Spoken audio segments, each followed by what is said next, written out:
Okay, okay. I think we're live. Boom. I think we're live. Hey, everybody. This is Bob. Hey, guys. And that's the rest of the Pantheon people over there. That was good hand waving right there. I like that. That was good. Alex, that was good. I can see you were just like hands floating in space.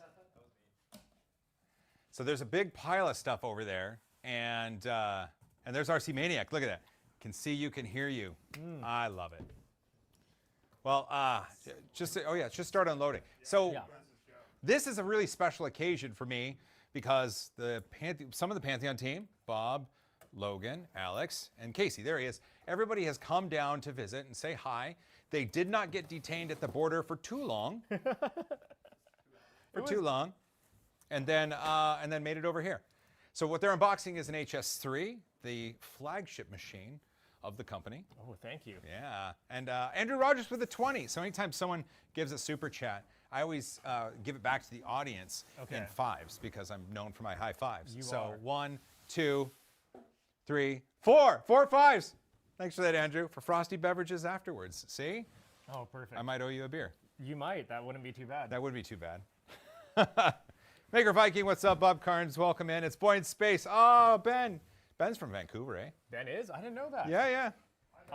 I think in Vancouver, I just hide in my little cave at work, and I don't actually know very many people from there. It is a cave. It is a cave. It's an absolute cave. It's right next to all the workout equipment. Well, and where you guys hang your bikes. There's a lot of motorcycles and mountain bikes. Actually, recently, the team got newly obsessed with Trail 90s. Which are? These little tiny Honda motorcycles from Oh, the 70s. those? Yeah, they're orange or red. They got wheels about this big. We got 2 of them, and then Alex is going to go grab 3 more this weekend. Of course he is. We're filling the building with Trail 90s now. I want to come visit. Oh, one of the engines blew up on me. On purpose? No. Okay. Because it's really, really old.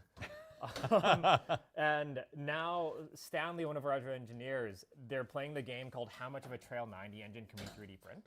Oh. So we're going to be 3D printing the primary in the transmission, probably as many gears as we can. And then, I think before we actually kill the engine, we're going to see if we can do a piston and a conrod. Really? And the question is always, will it wheelie? Well, of course. Okay, so whatever time frame this is, make sure you let me know because I think this would be something that they would be interested in seeing. Okay. I could come up with a camera and a will to be weird.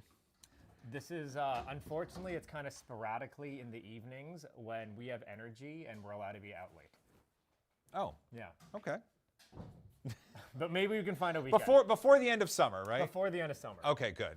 Because it gets cold in these parts. Yeah. Well, not like East Coast cold. We will have 5 or 6 Trail 90 engines to ruin over. Wait, Logan, before you take that, show that to the audience there. Use that camera. Use this? No, that camera. That camera. Show them. That says 100% uptime. 100% uptime. And what does that mean, Bob? So pretty much this is all the tools that we've collected in servicing the machine.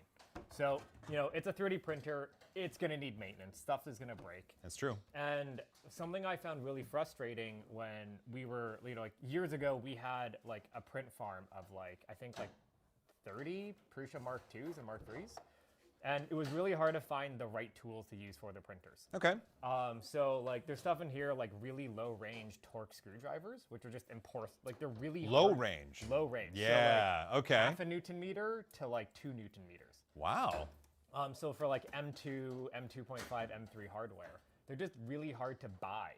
So we figured we would put together a toolkit for everything you would need to keep a machine running with as little downtime as possible. That's cool. And specifically for the HS3. For the HS3. Yeah, that makes sense. 3D Printy said he needs a box of 100% uptime. Don't we all? And also he said in $29.99. So that's 1, 2, 3, 4. Logan, you gotta put your hands up. 5, 6. 6 fives. Thanks, Joe. Appreciate that. 3D Printy is the one, we were at a show recently called the Rocky Mountain Rep Rap Festival. Yes. And we made a game, and then it broke. So I kind of recoded the game, and 3D Printy gave us one of his puzzle boxes to use as a component of the game. Awesome. Oh, that sounds really cool. I haven't actually seen those. Oh, really? Show me. Here we go.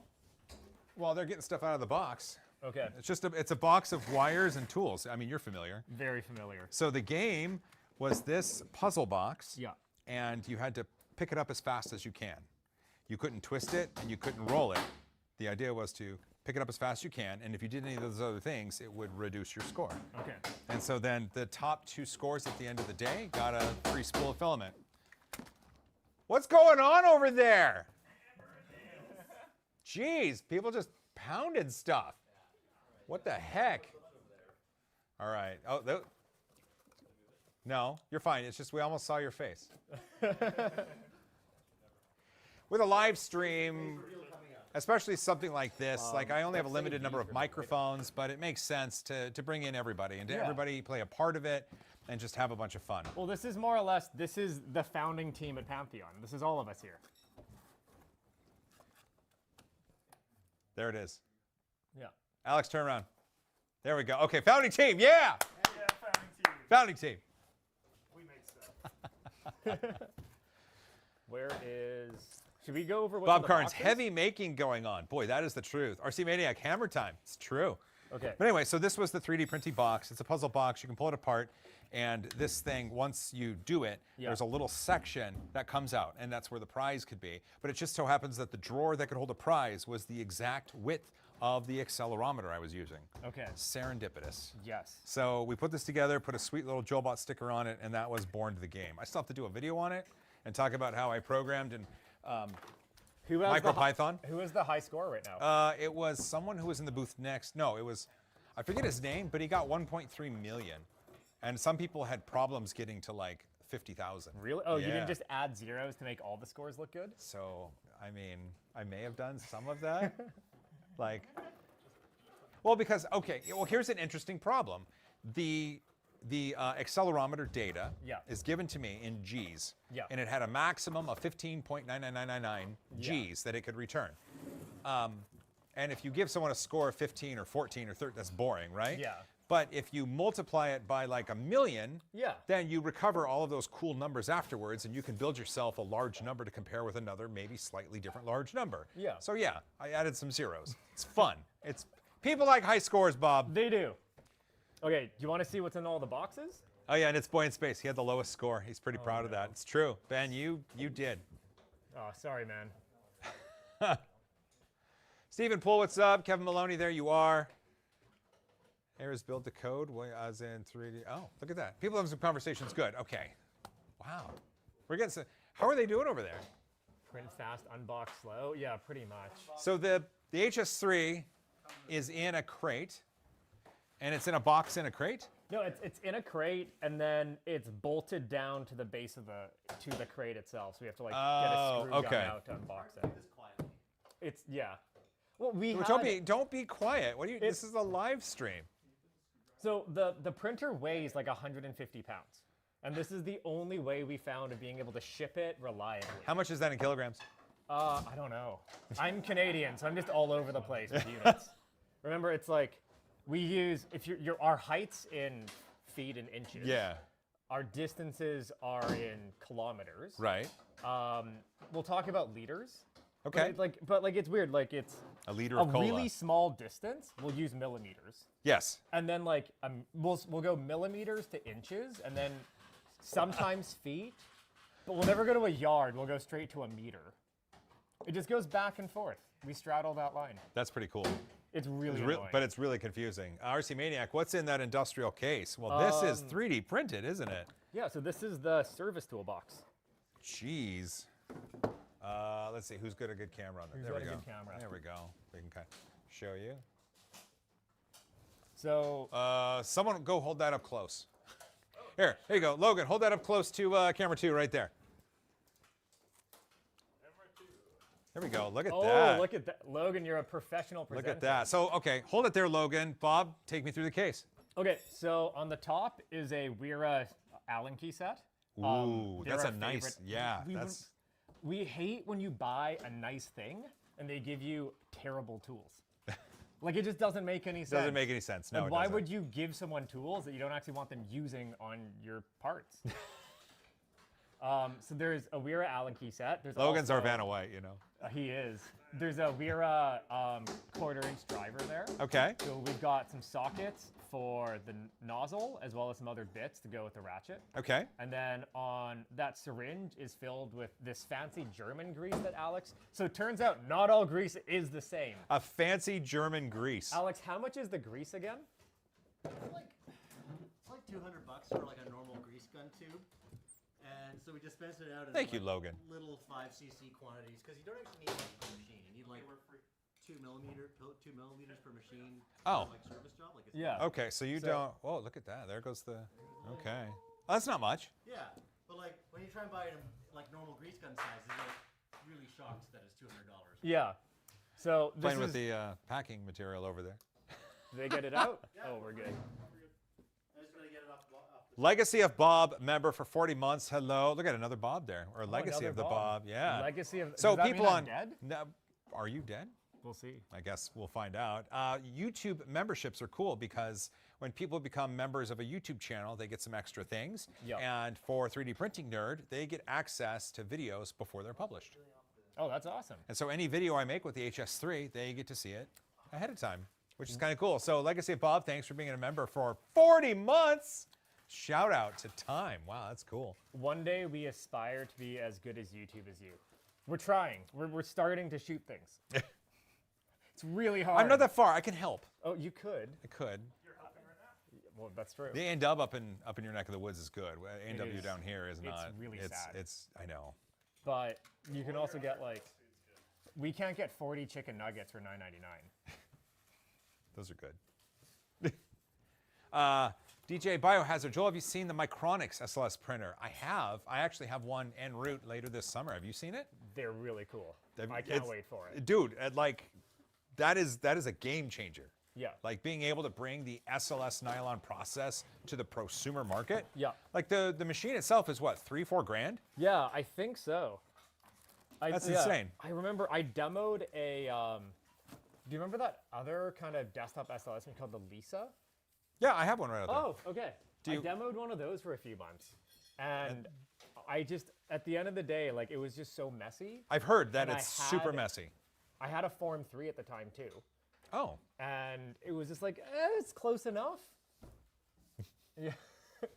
It's 80% there, and they were like, yes. Yeah. No, I was given it because someone said it was too messy, and I was like, do I even want this? So I'm going to give it away. Okay. On stream today? No. Okay. Okay. Don't you? No. But local. I will be giving away my SLS, my Centrit Lisa here, local to Seattle at some point. Just have to figure out how. Chapman, new member. Shout out to Chapman. That's cool. Someone, Chris Lane asked, is Pantheon going to be at Rapid TCT this year? We're not actually sure. We're not. This is our first year not at Rapid. You should go. We have Casey's got a baby, Congratulations, Casey. and we're backlogged so many units right now. Everyone's just staying in Vancouver and building. I'm sorry. It's not a terrible problem. Well, But here, I'm gonna so, miss Rapid. well, if you end up going, well, actually, I'll tell the audience too. Well, like, 'cause- so if you want to go, I'll be there. okay. Yeah. And you can, so if you use code 3DPN, you get in for free as an attendee. Oh, really? Yeah, yeah. What's that code again? 3DPN. So, okay, so, well, and also, I'll tell you guys right now, because you guys are still doing cool box stuff, we're throwing a party at Rapid, Okay. like a legit party. All right. And we're doing, so Rapid is hosting a 3D Printing Nerd meetup, Oh, okay. and we're throwing a party, and everybody should register to go. So there's a link in the description. Click it, register as an attendee, whether you're going or not, just in case. Code 3DPN gets you in for free. It's usually like 125 bucks. Yeah. Ugh. Don't do that. Go for free. Free's always better. Hey, Bob will be there. I think they want to see you a lot more than me. Maybe. I don't know. Hey, tell me in the chat, do you want to see Bob at Rapid TCT? I think that's the important thing. Yeah. Oh, How are they people doing are over talking there? about our price.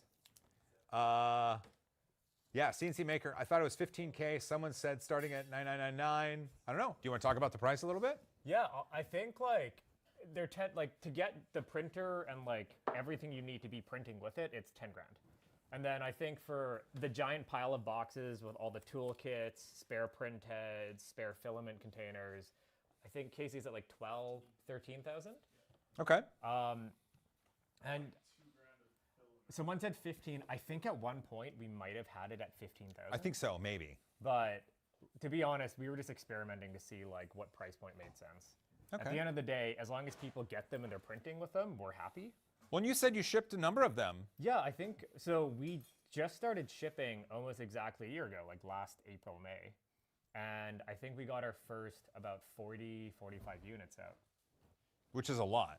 I Like built one. I know what it takes Yeah. to build one. It's an industrial machine, and it's built to a machinist's spec. Yeah.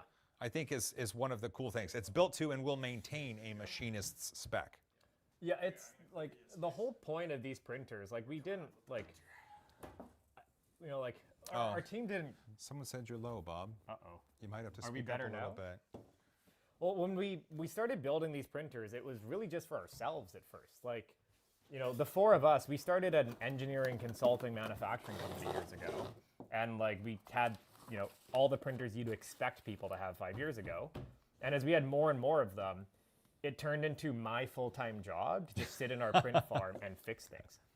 And I remember like there was this one day we like took our parts and we went to like the big boy printer companies. We're Yeah, like, of course. We'll go to Stratasys. They'll help us. They're an adult. They know what to do. And we were like, here's a bunch of parts off like modified i3 style machines.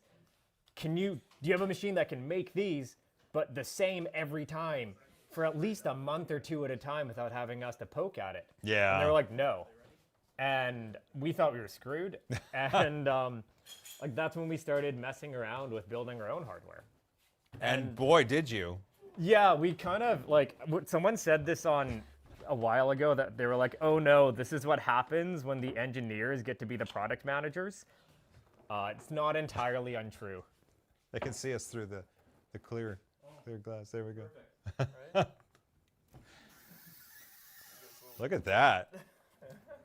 Chris Russell, did someone say party? $4.99, are you out of your mind? If someone gives me something that ends in 99, Yeah. I do have to ask if they're out of their mind. Do you want to give it a go? What should I say? Well, it's Chris Russell. Chris, are you out of your mind? Close. You got to lead with the price. Oh, $4.99. $4.99. Like, remember the Denny's slogan? Like, No. the Grand Slam breakfast? I grew up too Chinese.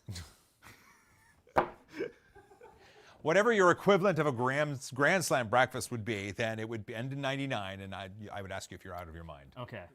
We'll You'll try have that you'll have again another next time. you'll have Yeah. another chance there. Thank you, Chris, for the $4.99. Makes a fun noise. Look at the size of that machine right there. Oh, are you doing it? You want to peel it? You want to peel it? Yeah, I'm gonna peel it. Okay. Okay, here. I'll go right here. So, what do you mean you're good? Ready? Ready? Ready? Oh, that's on there. Oh, that is legit. Oh, yeah.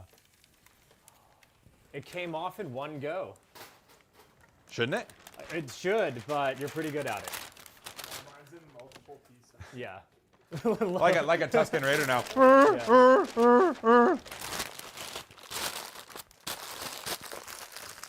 Yeah. How do we get power here? Well, you've got outlets on the front, Yep. and we can also run one of those right there from the front Okay, perfect. if you want to bring it around the back. Yeah, why don't you just grab your pass it? Yeah. Yeah, yeah. And then we got something on the front. Yeah? Perfect. Look at that. Okay, Andrew Humphrey. Bob, here we go. You get Yeah. another try at this. Get another try at this. Okay, Andrew Humphrey gave $5.99. Go, Bob. $5.99? Are you out of your mind? Aced it. From this point in history, man, it's never going to be the same. All right, Bob, do it again. Chris Gulata. Chris Galata, $4.99? Are you out of your mind? All right. It's like you're skilled at this. I'm trying Were really you hard. trained? Oh my goodness, that's Logan.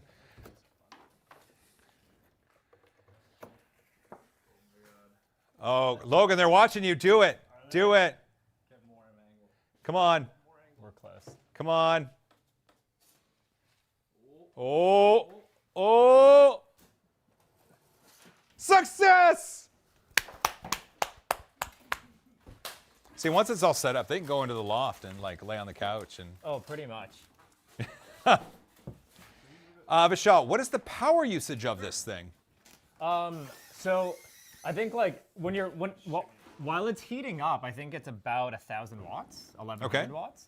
Under like steady state, maybe a bit more sometimes. Under steady state operation, it averages like in a room about this temperature, like 300, maybe 250. Okay, pretty standard. Yeah, pretty standard. Pretty standard. The I got the Pure Poly Magneto X. Yeah, Which is like 1,100 watts like all the time. on heat up. Okay, On yeah. heat up, yeah. But it's like it's clipper at full power, so it just sends all the power it gets to the bed to heat it up really quick. Yeah. The Orange Storm Giga. Yeah. It is it peaked at 1,300 watts, 1,400 watts at heat up and drew 13.5 amp, I think. Okay, I also might have lied a bit. There's a heater module in your printer. These are not like these are also pre-release. You're getting all the goodies. Ooh, we're that getting the aren't out goodies. yet. All right. So this is another like 1,500 watts. I have a lot of power here. Yeah. I've got separate 20 amp circuits, so we'll figure it We have out. them on separate circuits specifically if you don't have enough draw on one, or you look to be fine. Well, I've got so 20 amps is what 1,800 watt. Yeah, but like it's not. You can generally get away with it. Okay. Oh, Chris Russell, $1.99. He wants you to get a little more Chris bass Russell, in it. A little more bass. A $1.99. little more bass. A little more bass this time. How do I go? I'm thinking. Chris Russell, $1.99. I forgot the rest of my line. Are you out of your mind? Are you out of your mind? Chris Russell. Like for some reason, if I want to be loud, it just goes high. Oh, okay. That's fair. I think you did him proud. Thank you, Chris, for the $1.99. That was perfect. Okay, we have piles. Perfect. Do you guys? Should we do the safe thing and run all the production stuff, or do you want to just chuck on beta parts on stream? That's a you decision. Wait, why are we? I can get it onto the Wi-Fi. It's just like I don't want to. Do we want to dox your Wi-Fi password? Well, no. I mean, I'll go to a different camera angle. Okay. Yeah. Just like cover. Okay. I don't have a good angle here. Wait, where's the screen? It's on the front. Okay. Just block it with your face. Yeah, we'll do. There we go. There we go. Brian Bang, print the Prusa Mark IV parts with this printer. I mean, you could. They would be precise every time. They would. Be. But also, they would last forever. Yeah, I think like the whole intent of this machine is making big, strong things. So like most of our customers, including ourselves, like we're using these machines to make parts that we would have previously done out of like aluminum. Aluminum, sure. Yeah, Sure. Well, it's- that makes a lot of sense. Just having a polymer approach the performance of an aluminum, Yeah. I think it's like the first step. It's the first step. Yeah. And like it's like in the lab right now, there's some cool stuff. But even just like on this machine today, we're printing parts that have like roughly 170 megapascals of tensile strength across the XY. So obviously worse in the Z. Sure. Well, because of just layers. Layers. Obviously. The only way you can get rid of that is an SLS process, right? There's other magic we're working on. Really? Yes. Give us like another 12 months. Okay. You heard that. So, what is today? May 8th? Yeah. Okay, so everybody set a reminder on your phone for for May 1st of next year Yeah. and ask me about Pantheon. Like tweet at Like- me. I'm not Text me. promising isotropic, but I'm promising you'll see a number and be like, oh. That's That's the huge sound. though. Okay. Yeah. Okay. Not like a oh, but like a ooh. Well, there's a limit to the physics of stacking layers one on top of the other that you can achieve. Like you get to Yeah. a certain limit and you're like, beyond that it's going to require like the speed of light or something. Yeah. But here, the cool thing is there's a lot of polymer chemistry that's used commonly in other thermoplastic processes that aren't 3D printing that are just kind of we're starting to dive and scratch into. Okay. And there's a lot of things you can pull in from like the broader plastics industry that give you really cool performance like this. Really? Yeah. Like Really? like kind of just from a dumb perspective for me, like when I open up a car's hood, everything's plastic now. Like the oil Well, pan. there are some things that are not still. But the oil pan's plastic now. Is it? Yeah. Like Volkswagen's latest 2 liters have like a plastic oil pan. Water pumps are plastic. Like everything but the block, the pistons, the cylinders, and the spinny bits seem to be a polymer nowadays. And you know, if you can have really good process control and start printing polymers closer to those, then you get parts that start behaving a lot closer to what we think of as aluminum and other metals. Well, And they that's have, kind of what we they have that ting, Yeah, which is the metal has a, what's it called? When the metal, the more ting of a metal, it has like a high tensile a modulus. Modulus, yeah. Cool. Well, I mean, and you're not printing Ultum. No. This is going to be high performance nylon, PETGs, carbon fiber reinforced things. We're also starting to, we actually brought on some material partners. We can't talk about too much yet, but like too much or at all? not really at all. Okay. But By it's- too much at all. I think like, and this is like, once our team started learning more about material science, there's a lot of materials that aren't nylon and Ultum. Yeah. And like there's weird polyethylenes that have really cool properties that are used all the time in automotive and industry. Sure. And like the craziest thing I learned about plastics when I first got into this was like ABS is like a brand like Kleenex. Just because it's called the name of like a nylon could be any one of like essentially like what feels like 500 different compounds that are all. Well, a I've heard type like of nylon. PA12, PA11, PA6, and that's going to be types of nylons, right? But those still have like a lot of variability. Really? In, like Oh. it gets weird. And like I'm not the expert on it, so I don't want to make myself seem too dumb on camera. But I am always shocked by how stupid I am at polymers. Okay. Huh. Look at that. Look at everybody just like worker bees. Bob is definitely going to drop some secrets tonight. I really hope not. Coldest temperatures and hottest the prints can handle. Okay, let me get through some questions. How cold? Oh, okay. We haven't really tested too much, but like there's parts on my truck that survive through a Canadian winter. Okay, that's far as- saying something. As far as heat goes, like a heat deflection in the like 130, 140 Celsius range. Oh. Yeah. Oh. Okay. So like not amazing, but like useful. Super useful. Yeah. Someone asked, couldn't a Voron print the things that you're printing? I feel like that's okay. Let me answer that question really long. I think the Okay, short here we go. answer is always yes. Sure. I think like I have a Voron. I can tune a Voron to print really well. Yeah. And it takes maintenance from me pretty regularly to do that. But I can't hand a Voron to a random millwright somewhere in the Midwest and tell them make 200 of these parts for your company, and they better all come out the same. Okay. That's what this does. It's like Vorons are amazing, and like we use like a lot of our software is forked off Clipper. We try to work as much as we can within the open source community. Of course. Like the biggest value we offer as like what this machine does is like imagine the best of Voron, but it does it reliably without you having to mess with it every like couple of weeks. That makes a And lot of sense. that's- Well, and obviously, a Voron is going to be a DIY tinkerer's dream. Yeah. Obviously. And so a lot of people have tried to productize that. Yeah. And it hasn't necessarily always been successful. Yeah. Most recently, there's been the SV08 from Soval. Have you seen that machine? To be honest, no. Okay, and that's fair. That's Yeah. fine. It is a Voron-inspired machine Yeah. that they've attempted to productize and distribute at a low price. And Yeah. so there's some things that they've done to make it more affordable. Yeah. And then they attempt to offer support. There we go. What you doing? We're just loading her up. Is that the filament tube? Yeah, it loops up and around, but it's kind of keep a low profile. So Why is it so thick?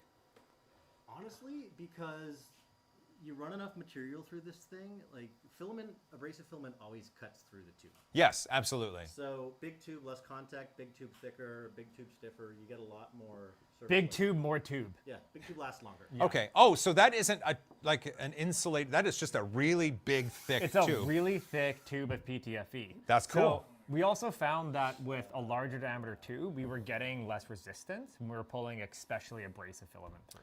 Oh, and you're pulling it really fast too.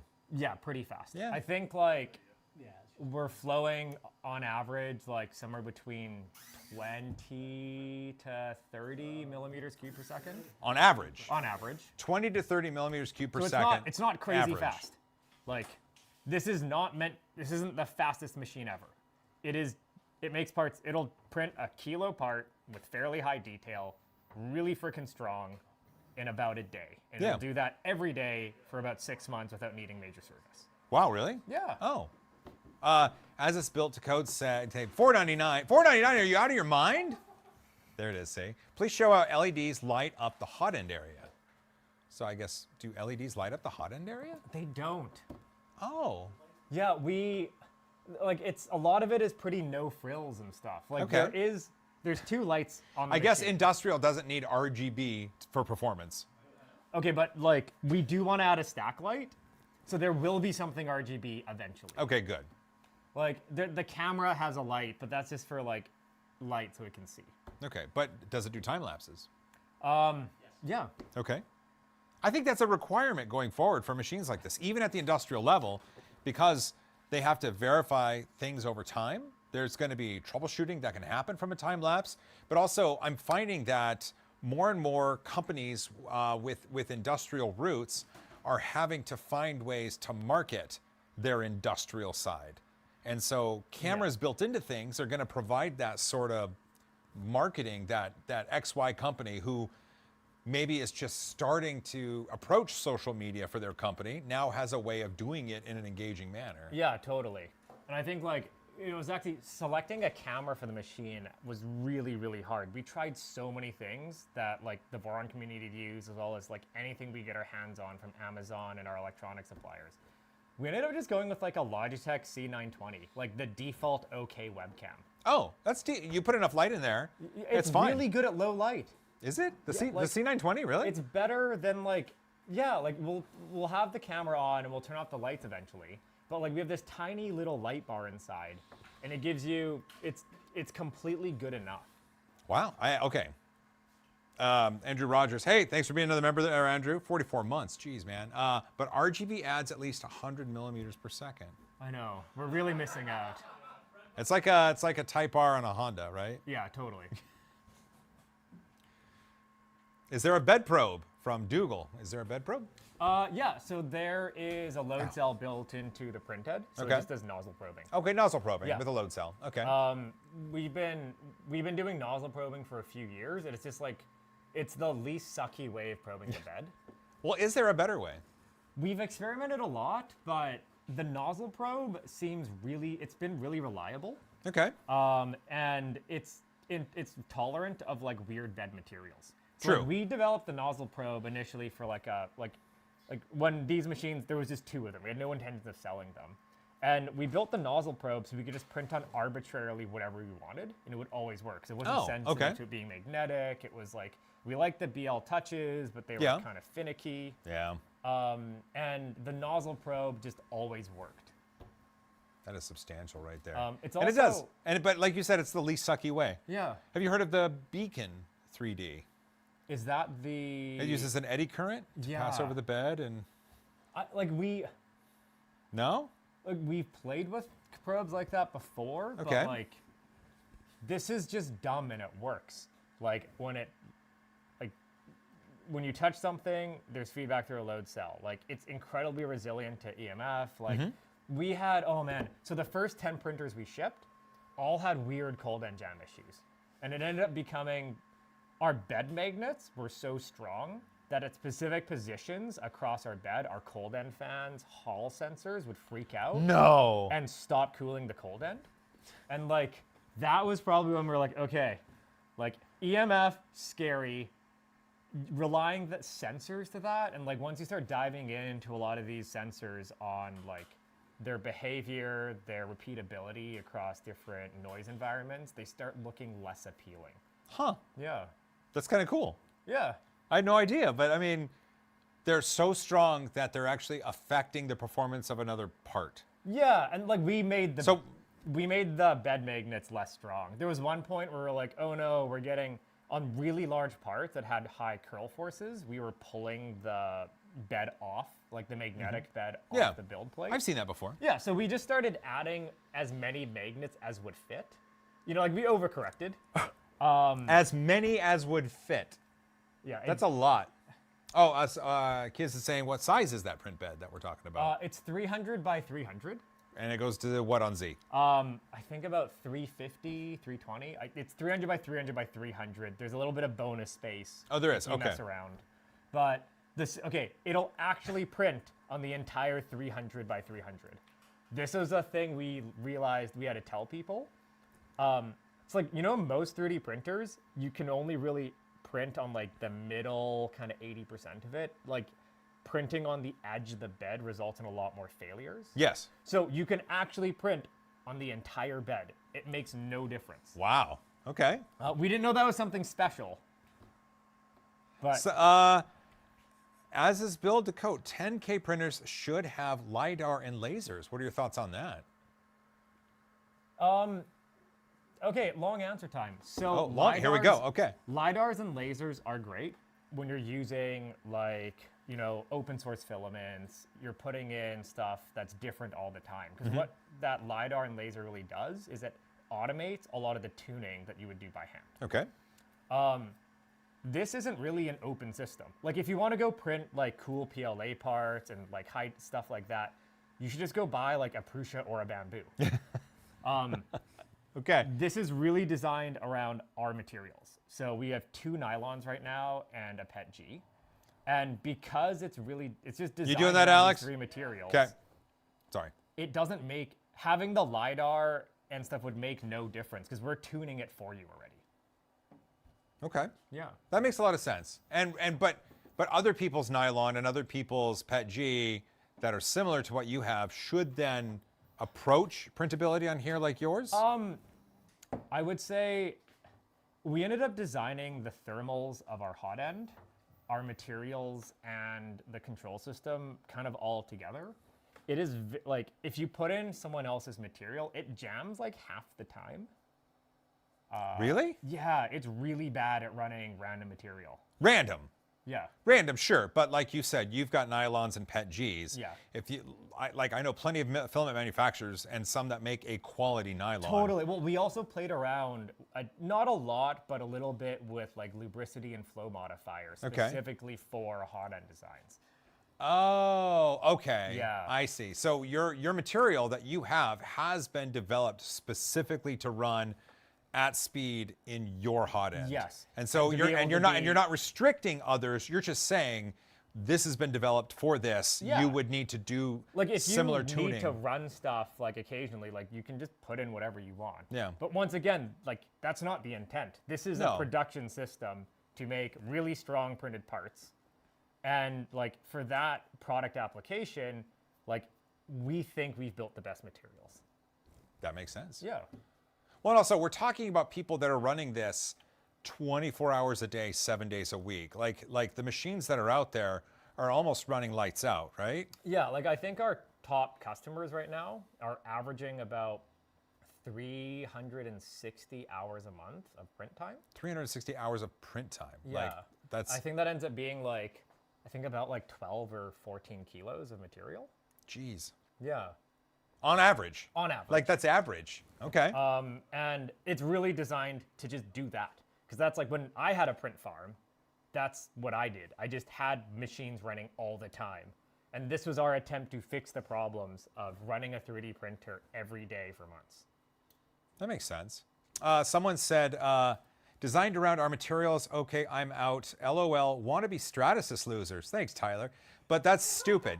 Tyler's being stupid, obviously, because Stratasys restricts you from using other materials.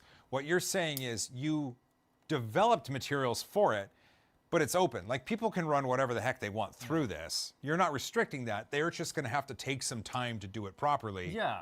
Also, like if you don't want to run our materials, you just shouldn't buy a printer. Like that's okay. We're not trying to make the best printer in the world. We're trying to make the best printer for running lights out production of really strong printed parts. Right. And like it just does that. That's what it does. That's all it does. Yeah. That's actually kind of interesting and something that we don't really delve into a lot within the consumer side. Yeah. Because a lot of consumer additive machines are everything. Yes. Like they're made so that you should be able to run every material under the sky that it supports, and even some that it doesn't, because that's what you're supposed to do. Yeah. But on the industrial side, the professional side, like there are purpose-built machines. This is a purpose-built tool. Yeah. Like it's not a multi-tool. It prints nylons real good. Oh, what else are we getting? Serious question. What's the benefit of owning an HS3 compared to buying 8 X1Cs? I'd say the biggest things are just like how strong the parts come out.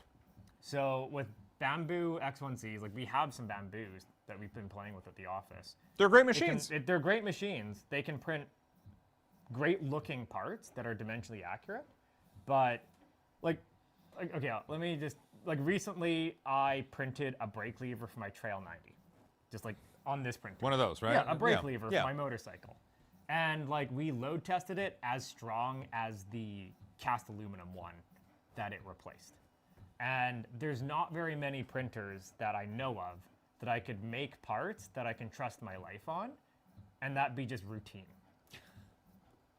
So like the Bamboo machines are, I think, probably the best printer in the world for doing like PLA with. So people still make practical prints with Oh, their totally. Bamboos as well. But my guess is that the stresses of the prints that you're making on this, the Bamboo, like you've tested it, they're not gonna, the Bamboo prints aren't going to approach the level of reliability under the stresses that the parts that you're making on this and then approach. it's also like dumb things that are not sexy but really cool to me. Like we've put so much work into silly things like when you print a part on this machine, you can print that same part like 6 months later on a different Pantheon HS3, and the parts are like they're actually close enough that if you certified one, the other one behaves close enough that you could call it good. Okay. So it's not just like the part printing successfully, it's machine to machine repeatability and part to part repeatability across one or other machines. Everything's built around this idea that if I design something that's safety critical or something that has to work, and I qualify it on one Pantheon HS3, and I go buy like 50 HS3s, that every part coming off all of those machines is going to behave, look, feel, and just be the same today and a year from now. That, I think, on the industrial side, that's what's needed in order to move additive forward, is the qualification of the parts, because you have to, in order to qualify the parts for like for aerospace or space travel or automotive, the qualification the machine itself has to be of a certain level, and the part it prints has to be of a certain level, and so the repeatability there of this platform that you've built then means that the parts it makes can be qualified even though they're on this dissimilar or separate machines. Yeah. Okay. So that's all in the background starting to come together. And then in testing, like in our own, we run about like 10 of these machines making all the printed parts for the machines. Well, but they're not like the machine itself. Everything that moves is metal. Yeah, like the motion components, essentially. Well, here, while you talk about that, I'm going to move that camera over there so that we can actually see it. Well, I think everyone go watch Joel's video of him building one of these machines. But like, yeah, the top plate is a giant piece of billet. I did build one. This has a bunch of 3D printed parts for all the things that used to be, they would traditionally be like plastic, injection molded, maybe die cast. But that was a year ago. And like going forward, we want to move even more of the machine to being printed on itself. There we go. I should give him a good look at it. Here, I will. All right, ready? Here's a new angle. We can see it printing. There we go. Look at that. What's it doing? It's printing something. Okay, we'll find out eventually. Alex had it. Oh, it is the brake lever. It's printing a brake Okay. lever. And which material? It's the nylon carbon fiber. CF, PACF, PA12, PA11, PA6? PA12-ish. PA12-ish. Okay. There it goes. Jeff's Prince. Look at that. Do you have service packages or anything for businesses? And that's actually a really interesting question, because if we're intending this machine for industrial use, usually there's, We're shaking your table. Yeah, you're shaking the table. It's fine, though. I reinforced it. I've got big 5-inch nylon casters on this thing. They're all locked, but I mean... Like, we will find the residents of this table. It'll be great. That's amazing. But now, I remember, if you haven't seen the video where I built one of these, you really should see it, because it's incredible. Just the tolerances that everything's at. But everything is on this floating frame. Mm-hmm. And so if it's shaking like every part of it is shaking at the same rate. Yeah. It's like that, and it doesn't matter. No, it's like... It just doesn't matter. It doesn't matter. Steve like, Builds, hey, do you know, hi. Steve Builds is saying hi. He's on the Voron team. Oh, awesome. Yeah, he's a good dude. Yeah, I wish I had more time to play with Vorons. I don't anymore. Well, your time is kind of put into this. I know. But sometimes it's fun to be able to, like, I really love everything going on in the Voron community right now. It's fun. Yeah. They have the Phoenix. Have you heard of that? Is that the CNC? No, that's the other one. The Phoenix was like a 600 by 600 by 600. Oh, yeah. Yeah, that was cool. I know we, like... 3D printing. This needs to build some brackets for my table.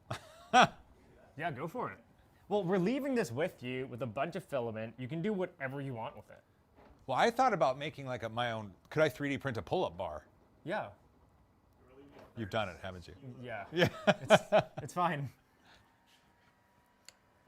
If you just like in your head, if you're deciding about the material, just think to yourself, like, you know when you buy random stuff from like the internet and it's made out of metal, but you're not really quite sure what metal it is? Yeah.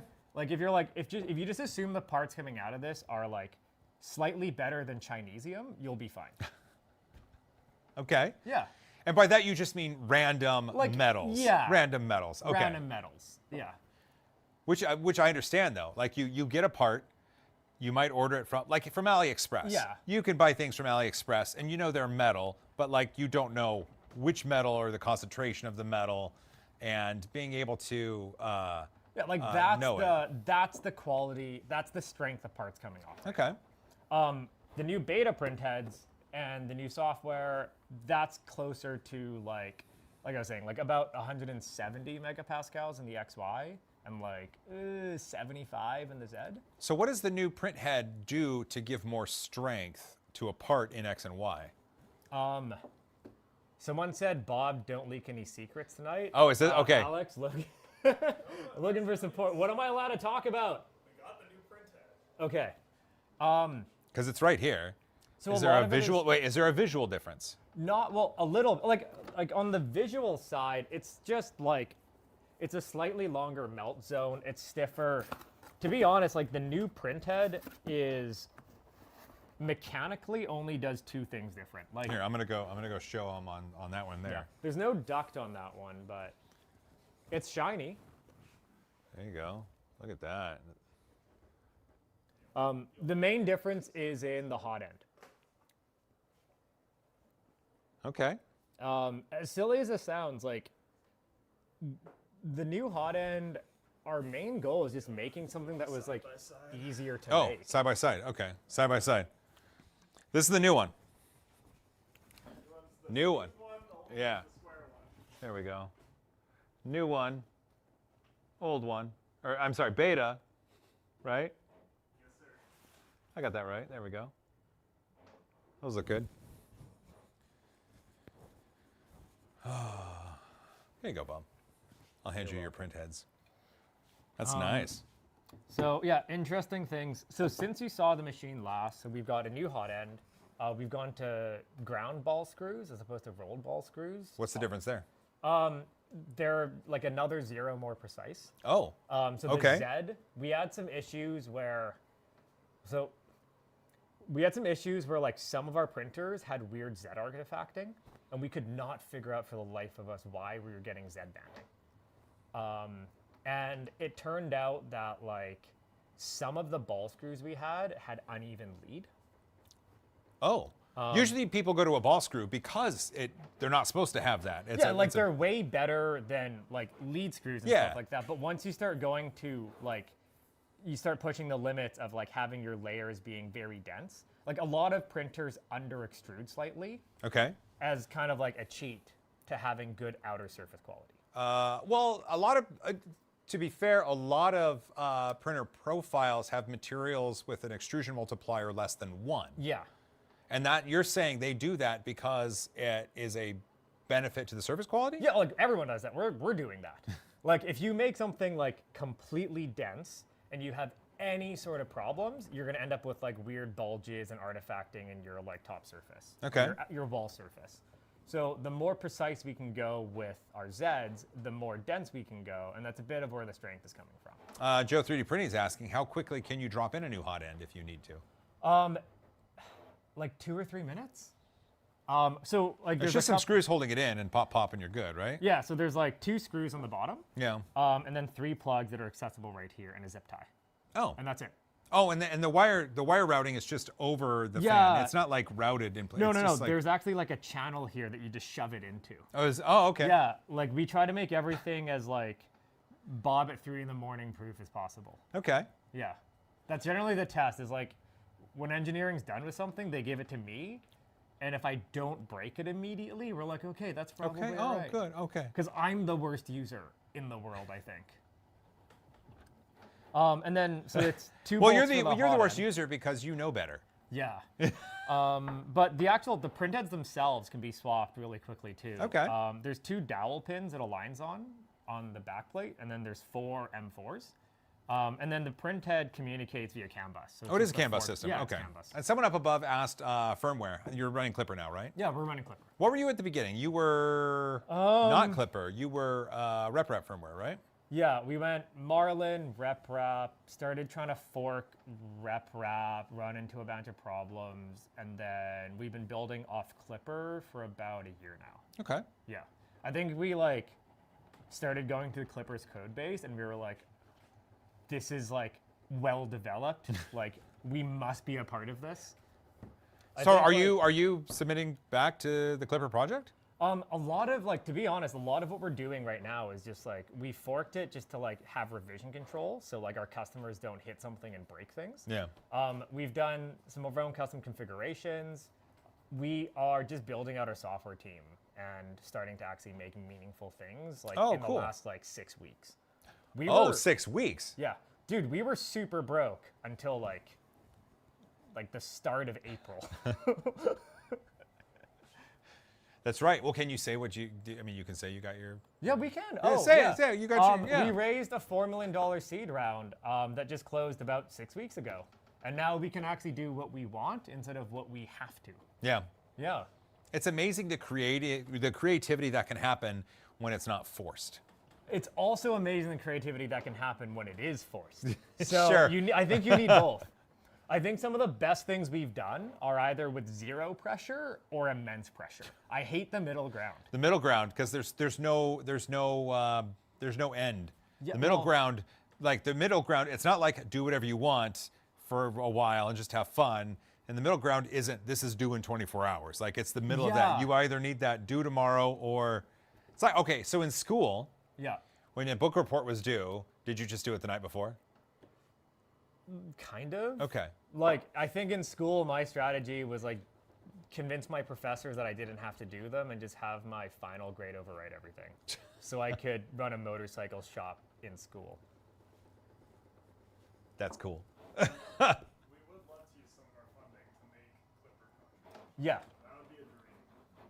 I think, Nuno's asking if it uses input shaper. So, input shaper is a part of Clipper. Is there? yeah, it's enabled. Yeah, of course. Yeah. Okay. Like, there's no reason not to. Yeah, right? Like, no, that's a lie. We didn't use it for quite a while because it didn't make that big of a difference. There's not much resonance in the machine.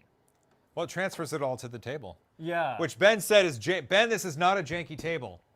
It's Point Space said he wanted to mention the printer is not super janky and it's on wheels. It's Wheels not. don't make it janky. It's pretty good. Wheels don't make it janky. This is decent. Yeah. It's a 4x8 sheet of plywood on some 2x4s and some 4x4 legs with some braces. And look, I put I put a middle 2x4 across just to make sure the legs didn't do that.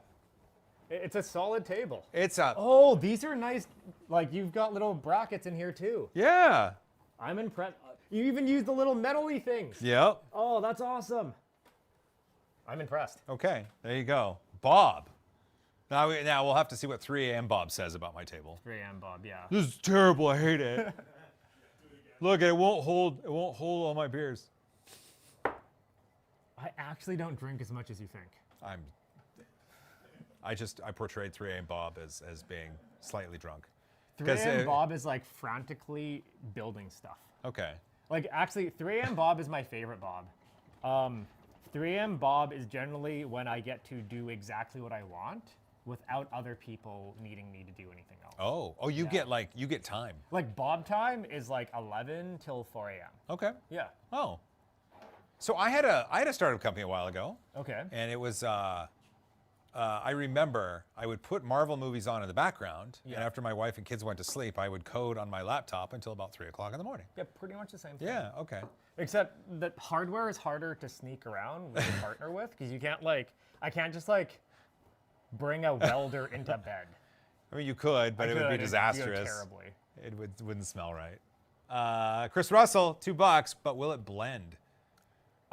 Could you move the machine enough to have a glass of something and have it shake it to blend it? I'm gonna leave you to try that. I will try that. Okay. That could be fun. Yeah. And Nuno's asking, what's the max acceleration values that you've set?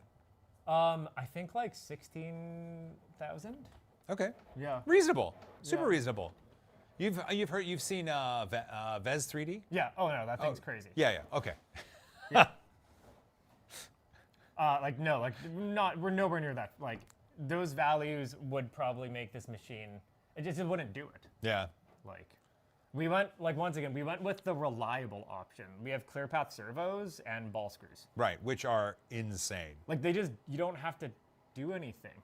You just squirt grease into it every 6 months, and it just behaves So these aren't steppers, obviously. So no. missing steps aren't a thing because they are servos. Yeah, they're closed loop DC servos. Yeah. They don't have steps. Right, exactly. Yeah. Yeah. And the other benefit of that is you don't have a lot of the stepper the step phase clocking artifacting.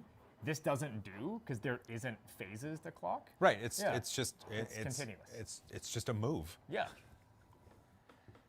Could the machine win Joel's acceleration game? Probably. Maybe. Maybe. Depends on whatever. It depends on the axis we're on, right? The axes? They have the same X and Y have same acceleration. Okay. Well, remember mine was pick it up, so we'd have to be shoot. pick it to the The side. Z is okay. So the Z is on steppers. It is. Yeah. Boo! I'm kidding. It's two servos would have been an extra $800 I in know. cost. Have any of your clients been like, you should have done it? They should. Well, it's also a bit of form factors. Servos are a lot longer than these steppers. Oh, And, they are. yeah. Yeah. And when you're not moving something all the time, it just doesn't matter. We will save cost where we can. Sure. But just not That where makes we sense. need. So if I'm this is staying with me, and we Yeah. get to, I'm really curious to see what everybody else out there is going to tell me to print on this thing, because I will. What do you recommend to people who buy this? What sort of surface to put it on? Because there is a resonance. I mean, it's very Yeah. visible. Generally, there's a specific U-line, welded steel table that we just recommend. A welded steel table. Yeah, or a lot of our customers end up putting these machines in their workshop beside their Haas and stuff. Oh, okay. It just So- goes on to most of our customers just put it on a workbench and it's fine. because they have those. Yeah. We use similar tables to this with no wheels. Yeah. Oh, really? We just built tables. But I need the wheels. Yeah. They're saying they use similar tables to this, but without the wheels. And I like the wheels. Maybe what I could do is print wheel locks to lock them in a certain orientation. Maybe. Oh, maybe have feet on the side that you can screw down so you Yeah. go into siege mode. And then it would go like, reet, reet, reet, reet, reet. Oh, remember when the printer, that first prototype, walked itself 8 feet across the office floor and we came back in the morning? Did you have a security camera going? No. The first printer we made was about 20 feet from where it started. He said the first printer they made was 20 feet from where it started, so it actually walked itself, which I could see. Yeah. Someone else Jeez. likes the U-line steel tables. See? Wheels, okay. Brendan, wheels are good. Thank you, Brendan. Billet table? Ooh, we should do that one day. Do you think so? Yeah. It'll Jeez. be $1 million. Like, I'd actually have... How much does a piece of aluminum this big cost? That's 25% of your seed round. Yeah. It'd be terrible. And that is slightly more expensive than lumber.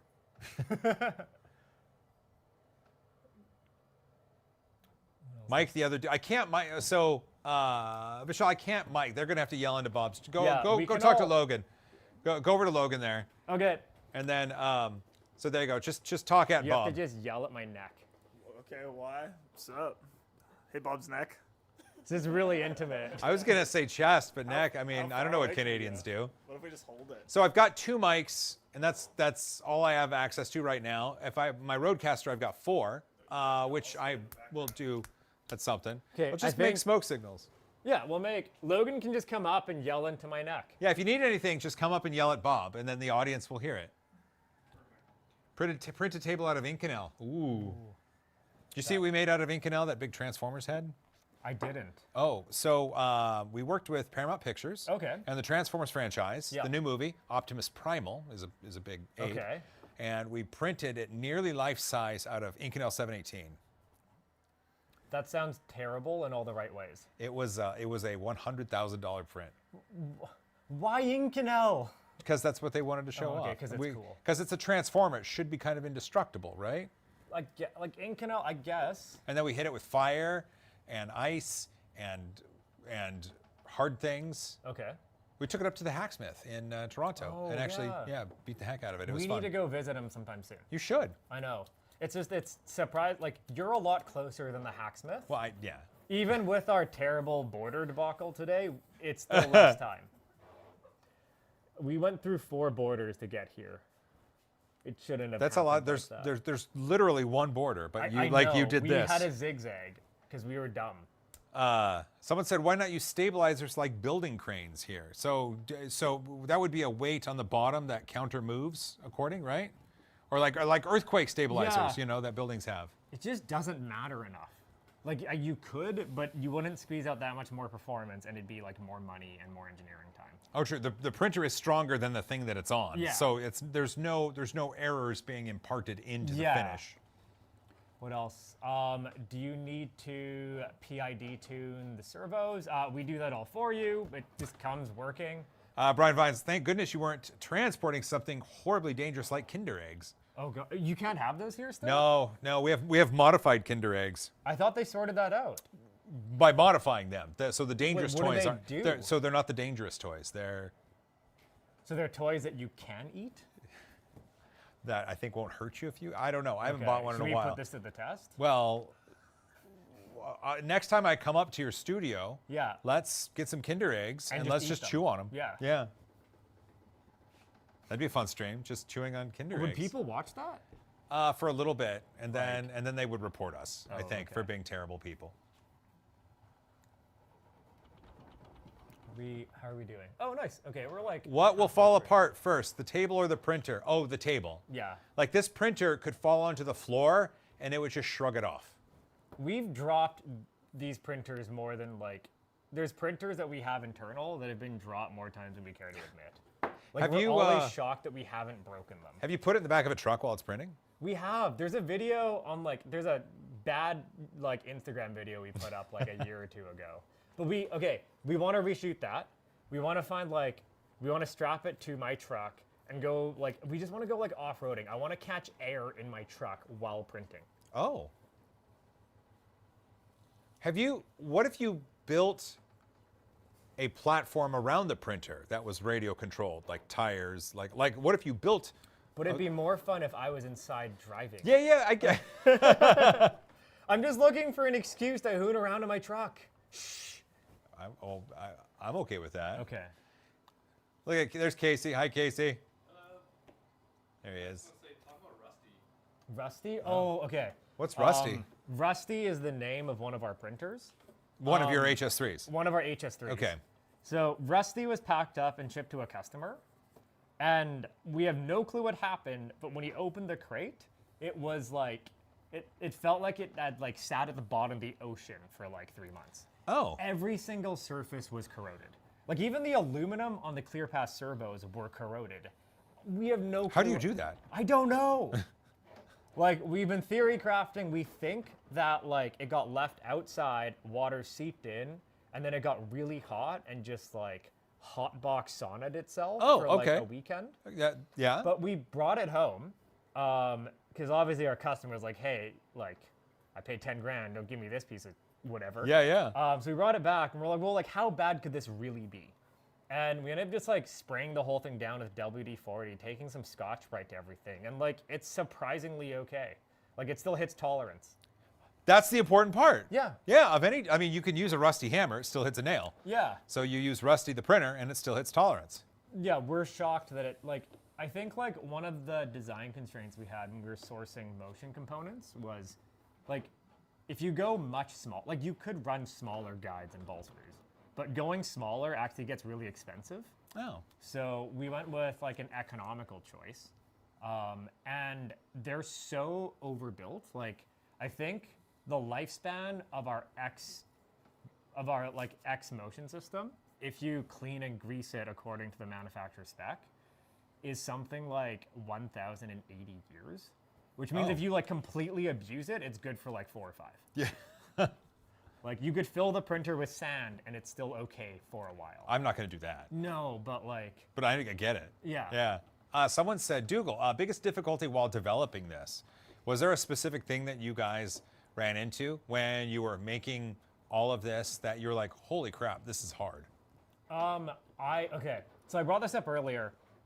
Cold end jams because the magnets in the bed were causing the cold end fan to shut down because of the Hall sensors giving weird errors in specific points on the bed was probably one of the hardest things we've ever had to debug. That's amazing. It's always dumb things. It's never like. Well, you can't visualize the magnetic field easily. Okay, other dumb thing. We found a cooler looking antenna for the back. Okay. And we didn't realize that it was incompatible with the antenna mount, like the other side of the antenna mount. And we dealt with like 5-6 machines of connectivity issues because the antenna wasn't actually contacting enough. Other dumb things we did, the first prototype, for some reason, the cooling vents in the back in the electrical panel never made it into the manufacturing drawings. So I had to go cut this pattern by hand at 3 in the morning with like a rotary tool and a drill 3 a.m. press. Bob. Yeah. And then the whole piece of metal warped into this weird knot. So we ended up Did you pound it? Yep, just pounding it back into shape and just being like, this is the most embarrassing thing I've done in ages.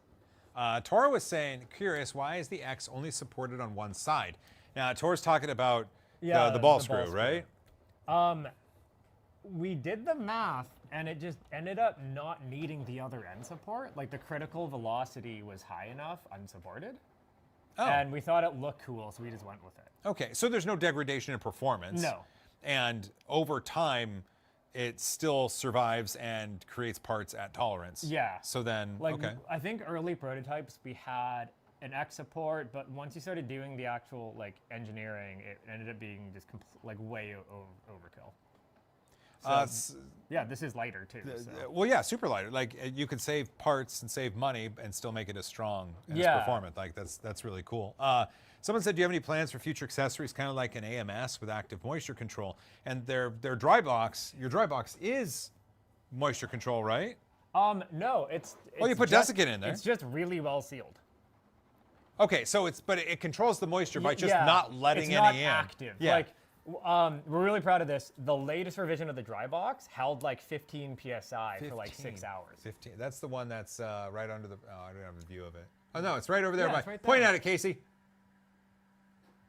That's the dry box. Yeah, it's a stainless steel box. It's just a box. It's the most over-engineered box I think like anyone's ever built. But it held 15 psi. Yeah, well, one of our engineers, Stanley, we're like, Stanley, just make us like a filament enclosure that actually seals. We don't care how much it costs, just make it look cool and make sure it seals. And he gave us this impossible to manufacture stainless box. And like, we all love it too much to throw it out. Sure. There's some fun stuff here. Okay, let me feed my. Are you gonna break something? No. So it's got side latches now. We've got this giant polycarbonate front. And we really like this. There's actually a lever in here that you can pull and it ejects the filament. Ooh, okay. Which I just broke the filament. Cool. It's okay. I'm going to pause. Danny's looking for a top view. Ooh. No, well, I'm going to fix it. Oh, wait, is it done? No, I broke the filament when I was playing with the ejection lever and it was printing. But did it detect that? Pardon? Did it detect that? Well, it will, but I just stopped it immediately. Oh, because, okay, so you stopped it before it would have detected it. Yeah. Okay. Oh man, that's also, so this is embarrassing, but we finally put a filament runout sensor in it. Hey, It congratulations. took us a really long time. I don't know why it kept on getting kicked down on the priority list. But it has one out and it works. Okay. It's dumb, but it's reliable. It's a switch, man. It also took us like 6 months to build a box. Nuno's asking if they wanted to build a custom printer with closed loop servos, could they use your clipper fork? Yeah, totally. Sweet. I think like, Is it on a GitHub? Is it published? yeah. Oh, GitLab. Okay. Oh God. Don't touch any of our software for like a week or two as we move everything to GitHub. We made bad choices. Okay. Yeah, there's also we've got some boards in the back too that plug into a standard stepstick interface Okay. that interfaces to ClearPath. Oh, okay. Yeah, so I think we've been talking about if people actually want those, we're happy to like release them. Oh, perfect. Yeah. Oh, that's cool. There you go. How's that view? We get to see Bob's sweet shirt, fixing the thing. Look at that. That was so dumb of me. Okay. So that's the old filament. Yeah, we're Okay. feeding new stuff in. It's Point Space. Top-down camera is a must. Weekend project for sure. All right, Ben, you're going to help me. We're going to make ourselves a top-down camera mount. Pardon? Can this be ordered Cerakoted in blue? Like, no. You don't have to do it yourself. Do it yourself, Like- Chris. I'm just imagining who has to end up doing the Cerakoting, and I feel like it's going to be me that gets stuck. It would be 3 a.m., Bob. Yeah. Hey, what slicer are you using? Right now we essentially just have we have a fork that we pulled a whole bunch of stuff from like Orca, Super Slicer, and Prusa Slicer. It's the open source slicer mashup. Oh, okay. Yeah. But it is a Pantheon branded slicer. Yeah. But it's all from the same open source stuff that everyone else is doing. Oh, so it's like Prusa, Orca, Bamboo. I see what you're saying. Yeah. It's just Pantheon.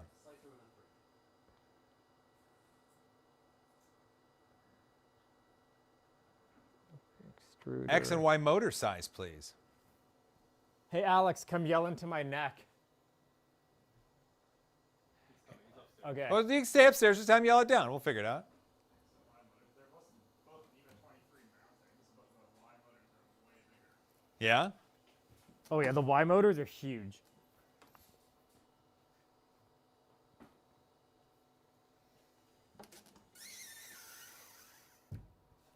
It's surprisingly quiet.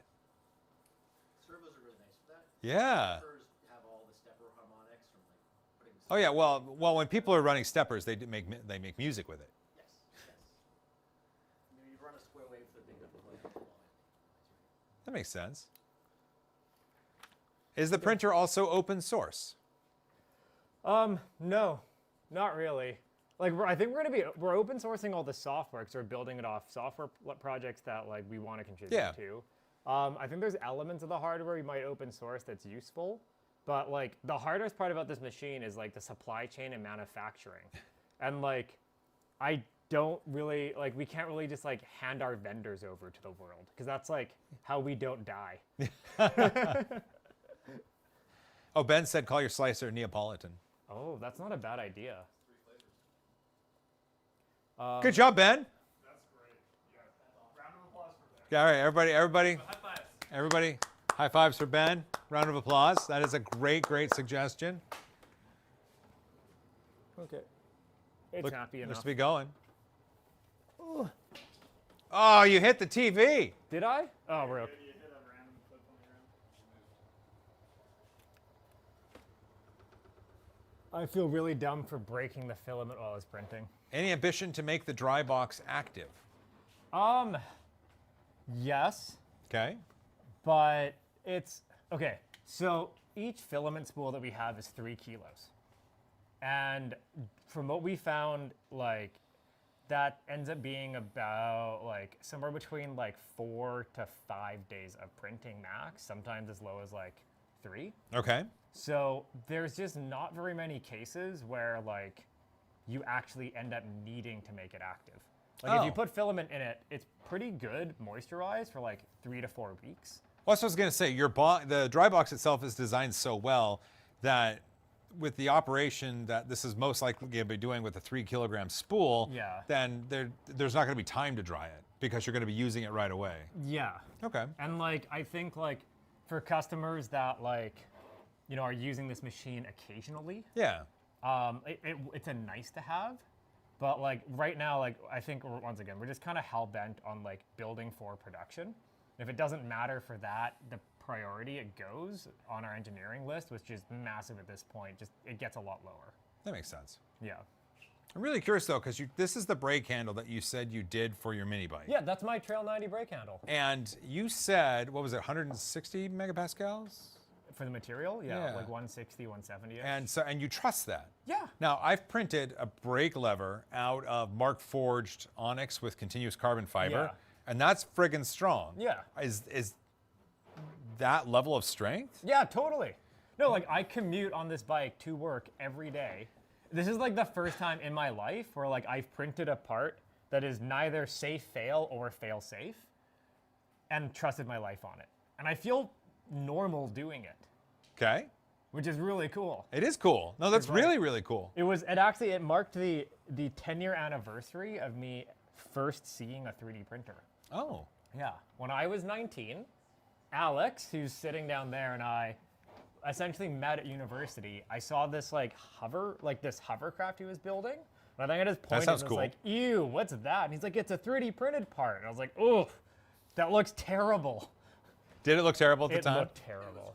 Gross. Like, They weren't even like the correct tooth profile of gears. Like it was just everything was wrong. That's amazing. He said it didn't even have the correct tooth profile in the gears. That's amazing. but that was my first exposure to 3D printing. I thought Okay. it was useless. And then a few years later, Alex and I were like repairing old vintage motorcycles, and we were both really broke. So we needed a way to go from digital to physical. That makes sense. And the only thing we could afford was a 3D printer, because a CNC mill would be like our budget was like, we scrounged for months to save $300 up. Yeah. So we got this like, I can't even remember what printer it was. I think it was like a Da Vinci XY. It was a XYZ Da Vinci. Yeah. Yeah. Because we got seduced by the fact that it seemed like a real product. Okay. And it did. It printed exactly 2 kilos of material really well and then never worked again.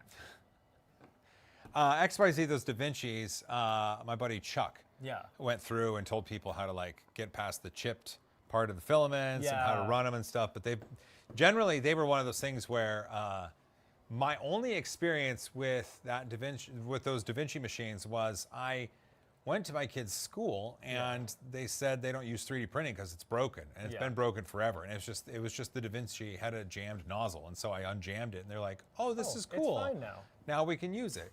Because typically there's one person amongst an entire school district to handle the fixing of these things. But I think that was like, yeah, so that was my 10-year 3D printing anniversary, was trusting my life on a printed handle. Wow. Man, if that failed, you'd have no brakes, man. Oh no, don't worry. Like before I actually like rode around on it, I hit one with a hammer really, really, really hard. Oh, you and did? it was Okay. Okay. So then we'll be able to do that with this one. Yeah, well, I think right now at our office, Stanley is putting, I think, like a PLA handle, a like cast aluminum one, and then ours onto a tensile tester. So we can actually look at the yield and failure curves of them. Wow. Yeah. Okay. We want to know how good it actually is. Like, okay. That's cool. Okay, another point of frustration that we're trying to not be bad at. Every time we like used to buy 3D printers and stuff, and we were looking for material data, it was really hard to find like property data of like printed parts. It was always like, here's What do how you mean? strong the resin is. Oh, I see what you're talking about. Yeah. The raw material properties, but not the printed material properties. Yeah, and like I always had a hard time finding like any sort of tensile or like mechanical properties on like a finished part even.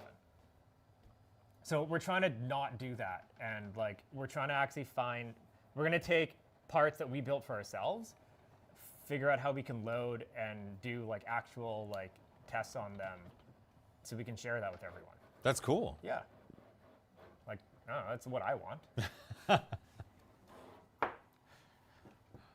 Look at it go, man. How much time is left on the print? Do we know? Alex? Casey?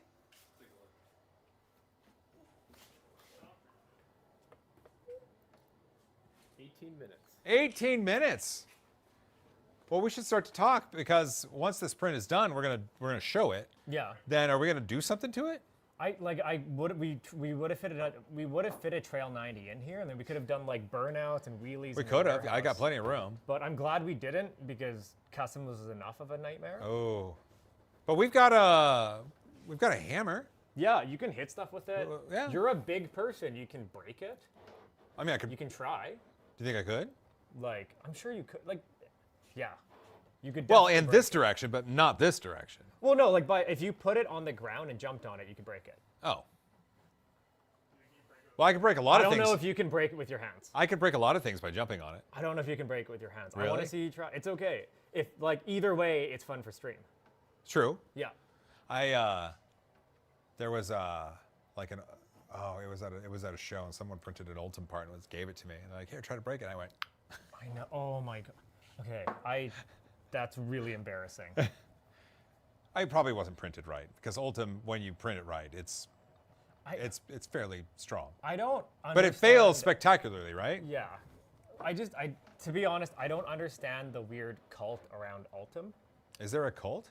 Well, like, I think Ultim is always looked at as like the magic material of 3D printing.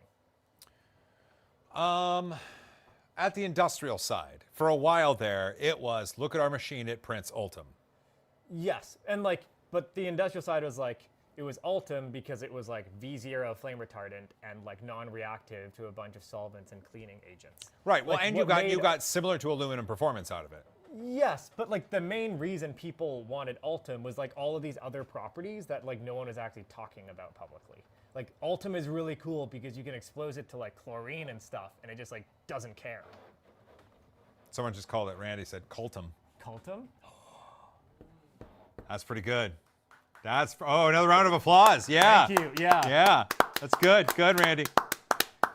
People are asking what nozzle's on it. Is it not 0.4? Yeah, it's 0.4. Okay. There you go, Chris. It's 0.4. I think we're playing around with some like really high throughput stuff for like 0.8 and 1 millimeter. Oh, so people that want just a raw part really fast. Yeah, we had a customer ask us, I don't care if it looks pretty, just make it fast and strong. And we're like, Okay. So Fast, strong, pretty. It's like you get 2 of 3, right? yeah, so Or something like that. We're hitting really good tolerancing right now. So like, like we're printing parts that are within, like 0.05 for something roughly 100 millimeters. Really? 0.05? Yeah, Within that's for plastic. That's It's great. really good. That's really good. But we're trying to make we really want to make a print head that can do because like right now it's about 1 kilogram every 24 hours. Okay. With the nylon in terms of like part volume. We've been playing around internally of like how do we do 1 kilo an hour of parts? Like it doesn't even matter if they look terrible, but like what does 1 kilo per hour look like? And like are we gonna have any use for it internally? Jeez, I mean that's. So when I was at was it Rapid last year or Form Next? Slice had introduced a hot end that could do 200 cubic millimeters per second. Yeah. And that's like, you have to be at that level to throw a kilogram an hour, right? Or It's more? also, yeah, it also ends up being really material dependent. Like, because like this hot end will flow, like the hot end on here, it'll flow about like 25, 30 millimeter cubes per second of like the CF PETG. Yeah. About 15 of the nylon. Okay. But if I like throw in like a high flow PLA, it'll like gladly do like 80. So it ends up like there's weird stuff. Like it's not, I think what material it's able to flow that rate with is more important to us than like, is like how Yeah, long that makes sense. And someone actually, speaking of material, someone said, are you planning to offer more materials other than your nylons and your PETGs? Yeah, like we really want to play, like we're playing around with other stronger, higher temperature materials. Okay. I think our biggest complaint from our customers right now is like, give me something that does better in high heat. So like an operating, because right now the operating temperature of these nylon parts is like 120. Right. Which Which heat deflection is of like fun, 130. but you get far more use when it's much Yeah, higher. like the challenge on the material side is like, okay, well, what can we do that'll do like 250 Celsius operating temperatures? At least 200. Someone's asking, what's the precision on Z or Z? I guess you're Canadian. Z, 0.05, Precision. 0.01. Alex? I don't remember these numbers. Precision on Z, Alex. Oh, where's Alex? Okay, Alex. Just is coming. yell it. Just yell. He's upstairs. RMS per within a revolution. 20 micron RMS. Yeah. Okay. Oh, there you go. 20 micron RMS per revolution. Hey, PCBWay's in the chat. Look at that, PCBWay. What's going on, everybody? PCBWay powers my studio space here. Oh, that's amazing. How do they have like a generator in the back room? It's just they have a special treadmill. They send Oh, people okay. over and they run really fast. Really? Oh, can you Really show me fast. after stream? I can't. It's through the portal of no good. Okay. Well, good thing they can't see it behind the cameras. Yeah, right. Exactly. We don't do that. Wait, Pantheon did what? What did we do? Nothing. It's an inside joke. So Ben famously did some ads for Bamboo. Yeah. And one of them, he starts the ad with, Bamboo did what? And for a while on Facebook, that's all you saw was Ben saying, Bamboo did what? And I need to spend more time on the internet. You don't. No, that's not a good idea. That's not a good idea.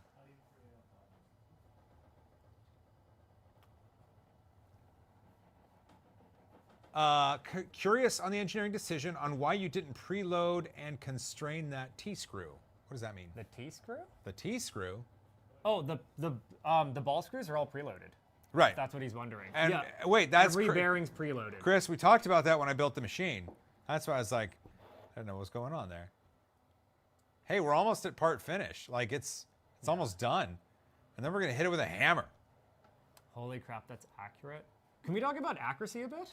Yeah. I think this is interesting. I don't know if anyone else is interested. We always found that like with the 3D Here, printer, Yeah, come on, get up there. Like- Talk to people, man. the limits on precision for your part was never the accuracy of the motion system. It was always the accuracy of your deposition system. Like how you've got like the robot is a lot easier than making a really, really precise hot glue gun. Yeah. And like you're dealing with like molten plastic with a ton of hysteresis. That's where you lose your accuracy. The precision of the motion system is, I think, the least important part. Like, Okay. Like the kinematics of your machine being actually square, that's important. Yes. Like the deposition accuracy, because it's really easy to have zits and blobs throw bores off and stuff like that. Yeah, of course. But it's not actually that hard to get within like, you know, a few like, you know, 10, 20 microns on the actual like accuracy of your motion component. It's extremely important. It's just not that hard. Yeah. Okay. That's just like something you ask your vendor for and like pay for. That's just catalog engineering at the end of the day. Okay. Yeah. Someone asked, where is it? What is the order to delivery time? Casey, what are our lead times right now? It's 6 to 8 weeks. 6 to 8 weeks. It's Okay. 6 to 8 weeks right now. Until like July. So we've been really back.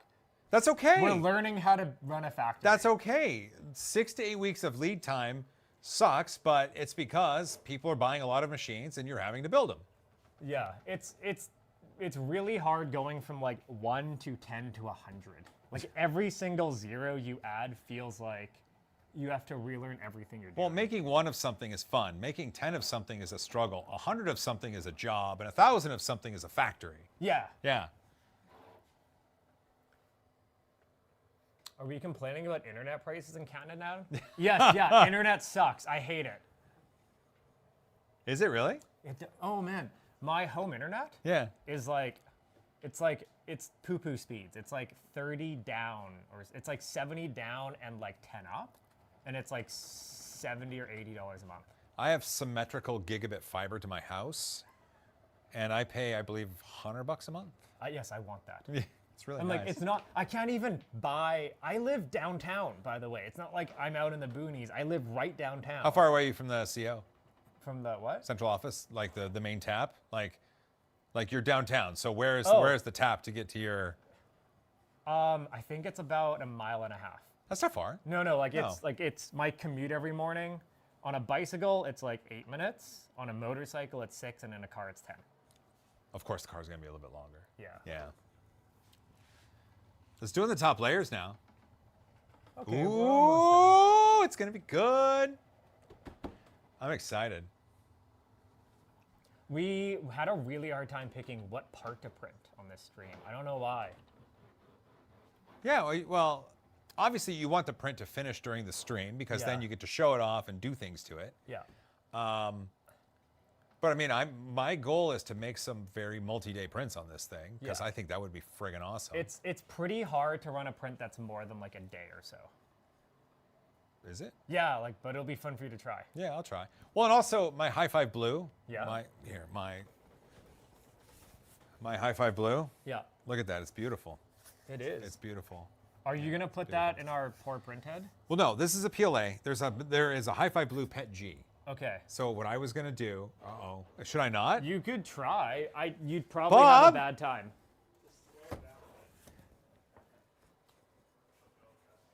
Wait a minute. Okay, so if I do want to load my High Five Blue Pet G in this machine because Yeah. it's glorious and lovely and I want to print with it, Yeah. Logan is saying slow it down. Slow it down. Okay. Slow it down and. Now, what does slowing it down do?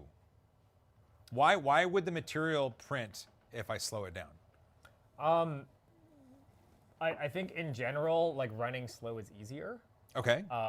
And the cooling, you want to make sure because we cool as little as possible is how our default profiles are. Okay. We don't blast cooling because cooling is the enemy of good layer bonding and strength. Yes. So if you take our profiles and you just run your materials, it's probably going to overheat them. They're not going to cool. So slowing it down a bit Okay. generally gives you better part cooling, or you can play around. You know how to use 3D printing. Yeah, of We'll course, of figure course. it out. But I thought there was slowing it down was a special sauce for making things print on this that wouldn't otherwise print. Your materials are created for the high performance aspect. Yeah. And if you want to tune it down, like you have your stage 2 cob tuned car. Yeah. If you want to put it into valet mode, then you could print some other materials. Yeah. And Are you gonna be mad if I try? no. Okay. You can do whatever you want with it. Well, I mean, I want to do that. Yeah, then do it. I think it'd be fun. If it bricks a hot end, you just change it. I'll just drive north. But no, we can. I think we brought you a whole bunch to play Oh, with. okay, sweet. Yeah. 3 of them. Yeah. I just got to find a good surface to put it on. It's so quiet. A lot of machines, the reason the Orange Storm Giga is in the print farm, A, it's warmer, consistently warmer, but B, it's freaking loud. Yeah. There- I'm used to our machines. We don't really run many other printers at our office anymore. Well, you have a bamboo. Yeah, It's loud. It's in a closet downstairs. I've touched it twice. Joe Scanlon, need blue nylon now. Oh. Oh, we might have samples of that soon. Ooh. I could do that. Vishal, hope to see a few videos on this machine. Oh, more than a few. Demo changing the hot end. Oh, I'm sure. In under 3 minutes. Remember Oh, you said? Yeah, okay. You know, when this print's done and it's cooled down, you guys can time me. Well, you got other ones here. Well, but it's not fair if it's not on the machine. This is Oh, so look much at that. easier. Look at that. He's got rules. Yeah. Okay, if we want to do it right now, let's see. Let me grab tools. Studio Gallifrey, is the Orange Storm Giga working again? It is not. Go look at my latest video and you'll see why. Gabriel, just realized how quiet that machine is. It's pretty quiet. Well, okay, when this is done, we'll look at the part. Yeah. And while we're looking at the part, that'll cool down. We'll move some cameras around, and then we'll time you for swapping out a hot end. Okay, we can time. Let's put that anywhere, Bob. We can time hot end swaps and we can time printhead swaps. Time Well, what? and swapping the whole printhead. Oh, okay. If you Those want are like to. the two relevant things. I don't know. What it depends on what you want. You want to show that off? Yeah, well, I tend to, when I'm using the machines at home, I tend to just swap entire printheads. Why? It's slightly less of a pain. Like, Okay. it's faster to swap an entire printhead than it is to swap a hot end. Oh, because it's just a bolt-on Yeah. sort of thing. Oh, yeah, bolt-on and CAN bus. And you can do it while it's hot. So, like, Oh, okay, yeah. so our high temperature and low temp, like the nylon and the PETG, you can't run them through the same hot end. Does it print polypropylene? Can you put PP through here? Probably.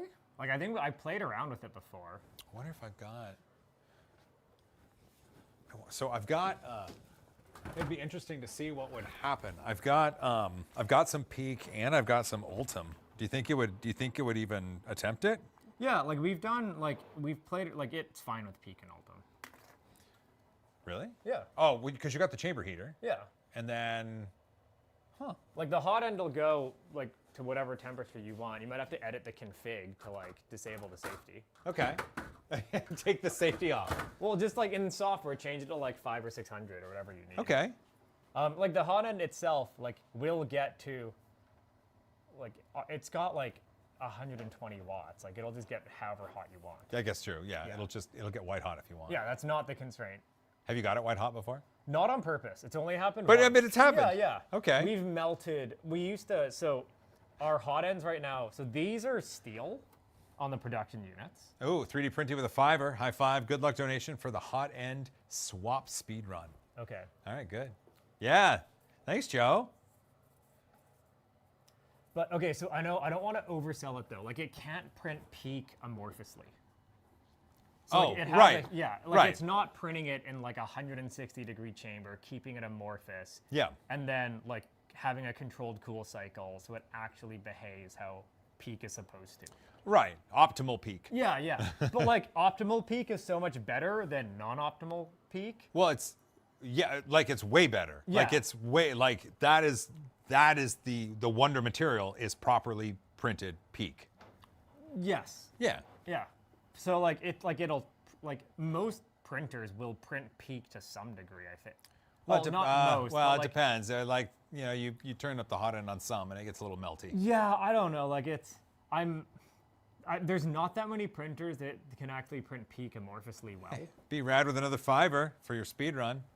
I'm gonna owe Bob a beer if he gets it. Okay. A second beer. Are we doing over under on how fast I can change a hot end and or a printhead? I don't know. We should talk about that. Oh, and what does change mean? Like, do I have to heat it up, unload filament or like no filament loaded?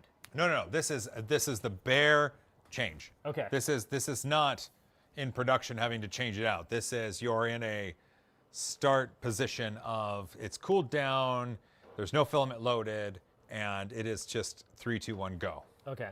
Okay. So like my bet on myself is like, ooh. Oh, here we go. Nick is asking, what are all the safety features related to the hot end servos and heater for the chamber? Also, what kind of runout is used? Ooh. I think that's mother. Okay, Alex, let's talk safety. Yeah. Okay. Talk into my neck. Oh, yeah, you gotta- Whisper sweet safeties I will into me. yell into Bob's Adam's apple. No, this is better. Just go. All right, so safety-wise on the motors, so you get everything that you get with ClearPath. So you get overheat, you get over torque, you get over current. The ClearPath motors are honestly just great for that. In terms of temperatures, you have over temperature shutdown triggered by 3 different thermistors located throughout the chassis. So you don't just have the one on the print head. You also have a chassis thermistor and an air temperature thermistor, all of which are keeping an eye on things. because ultimately the motors have a rated temperature of like 70 Celsius. So if you start getting that hot, you got to stop. The actual chamber heater itself also has, what is it called? It's like a thermal fuse. So if you get into thermal runaway, your chamber heater is going to just pop thermal fuse. Oh, it pops the fuse. Yes. Okay. Because frankly, I don't want to leave it up to chance or software when it comes to that much power. Yeah, it makes stuck sense. on. Yeah. Yeah. Cool. All right, happy? I think so. All right. They're about 20 seconds behind. Okay. Oh, look at that. Here you go. Scale to fit your casters. Oh, sweet. My buddy Chris sent me things to print on this to sturdy my table. Okay, perfect. Okay, we've got to print now. We gotta let it cool down a bit. How long's a little bit? Like, what happens if you pop it off right now? It's just really hot. Yeah? Like, it'll burn your hands. You know, like, I'm known for picking hot things up out of the oven. It's really hot. Just give it like 30 seconds. Oh, 30 seconds. Yeah. Okay. I thought maybe if you remove it early, it's going to, like, contort. Oh, I think that part should be fine, but I like waiting for the bed temperature to get to like 70 before I'm pulling parts off. And what is the bed surface? It's PEI. It's just PI sheet. Flexible? Flexible. Steel on magnets. Yeah. Yeah. It's like, Oh, yeah, there's the hammer. Sweet. Thanks. Look at this. Hammer! There we go. do you want to get the part? It's probably good now. I mean, sure. Let's go there.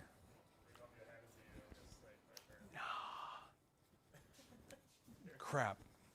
Okay, go under. There we go. Okay.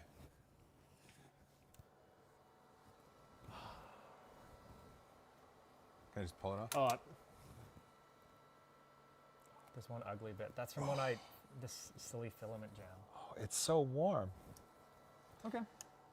Look at that. Wow. Hit the 2 for me. Would you Okay. hit the 2? There's the part. Right there. Look at that. That is a clean friggin' part. Jeez. And that is a brake lever. And then I think there's like some fancy supports on there that you can just like, you pry the tabs and they should just come off. Okay. Oh, wait, that one you got to pull out. Yeah, it's a slot. You might want to let it cool down so it's... Really? That worked already? Okay. I am strong. There's the part. So this is a brake lever, and I pulled the supports, and I don't think they were supposed to come off that easily when it was still hot, but I'm happy. Stanley did good. I'm strong. Oh, how does the supported surfaces look? The supported what? How does the surfaces on the top of the supports look? Let's see. Oh, no, like on the part, the ones that we're printing on the support. Oh, I see. Here we go. Oh, they're okay. They're okay. So that is a surface that was contacting the support. And then how's the slot dimensions? I mean, it looks straight. Okay.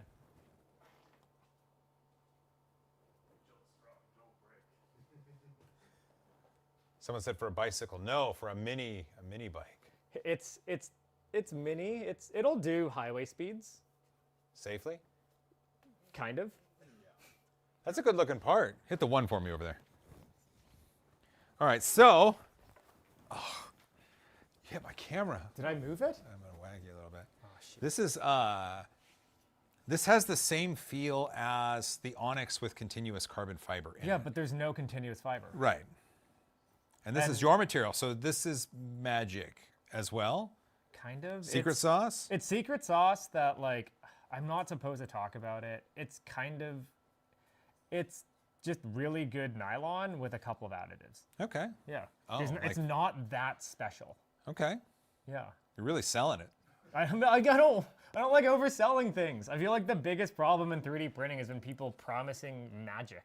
That slot is for the brake cable, right? Yeah. It's right in there. That's right. But So we hit it now? I don't know. I wish we had a motorcycle to put it on. I'm fresh out of motorcycles at the Shoot. moment. Anyway, like, we're in northern Washington. How quickly do you think I could find a Trail 90? Like 30 minutes? I don't From, know. like, this building? I've never looked. Okay. Well, we'd have to go buy one from like some person. So can we go on Craigslist? Is there a Trail 90 for sale within like 5 blocks? The problem is it's going to be No. It'll like that. Dad will list it on a Craigslist. So it looks like where the support was though could use a little bit of. Yeah, I wish that was better. Does that take away from the performance? Well, obviously a little bit. Like, Layers aren't continuous right there. Yeah. I know. Well, we really wanted to put on. So the plan was to give you the beta printhead because it does better, but we were a little bit rushed and just ran like the current production settings. That's fine. One of the things I notice on here, if you the part that's touching the bed, Yeah. if you kind of angle it a little bit and you get the light to reflect off of it, you can see where a part has tiny lifted in a corner. You know, when you print on something, Yeah. you get tiny. There's none of that. Yeah. We don't really have like lifting issues. Well, the CF is going to help, Yeah. right? The CF, like managing the thermals during the print, everything it's the problem with 3D printing is there's never like one magic thing. It's always like a million different little True. things that you tackle from every way you can. Hey, Burma's got one in Maine. Chris Grillat, $1.99. Are you at? Wait. Yeah. $1.99 for a Trail 90. Oh, I always forget. Are you out of your mind? Are you out of your There mind? you go. Wait, someone wants I got one in Maine? Yeah, I got one in Maine. They are 3,000 miles away. Okay, that's really far. Yeah, Auburn. That's. Are we gonna make Far it away. tonight? No. Ah, shoot. Okay. I don't know. Like, what can we do that's fun with a brake lever other than like use it to like do like put it on a bike? Do you want to hit it with a hammer? Do you want to stand on it? Do you want to see if you can hang from the ceiling on it?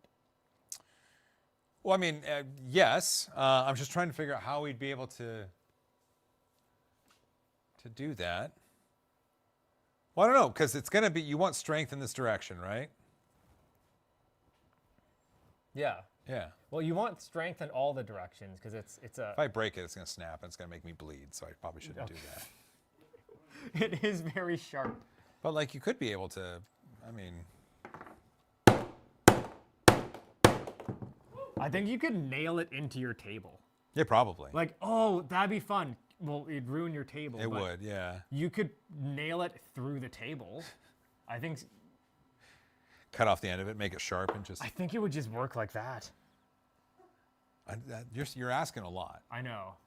Okay, one year when we went to this trade show called TechCrunch last year, and it's called TechCrunch Disrupt. Yeah, I've So heard like of it. Yeah. we were like, oh, we should be as I've seen disruptive. Silicon Valley. Yeah. We try to follow that entire mentality. Okay. So we brought a bag of 2x4s and a whole bunch of 3D printed nails and 3D printed hammers and just got like Valley Tech people to nail pieces of wood together with 3D printed nails. And everyone hated us. So you're like this tech conference, people are like trying to pitch and be all fancy. And there's just like this coming from our booth for like 8 hours. They almost threw us out. Really? Yeah. But they didn't. They didn't. Okay. Make the table more janky. Got a square board to nail it to. No.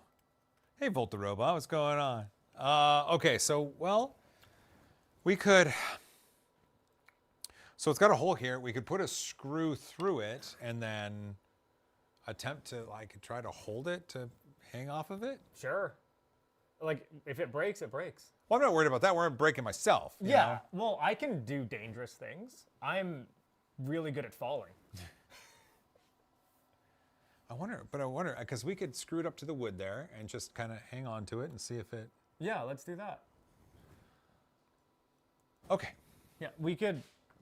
Is that a... Oh, it's not a through hole. But you could still just screw through that. Well, here, let me get... Okay.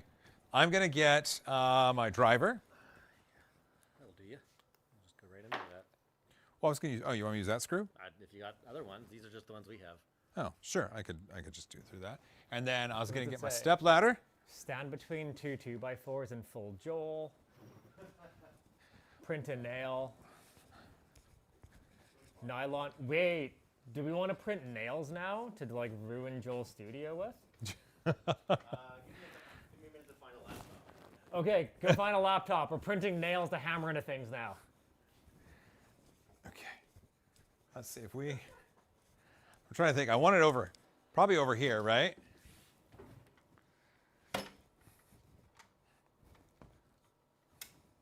Canadians can self-regenerate from injuries. Bob will be fine. Yeah, that's pretty much how it works. How about right up here? Okay. Right, because that's within the limits of good taste. Yeah. Okay, hand me a. Okay.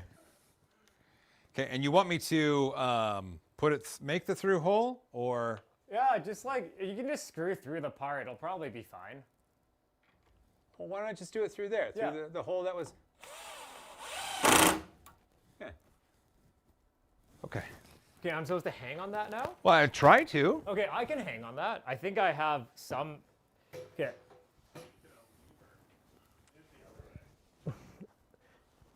Can I have no.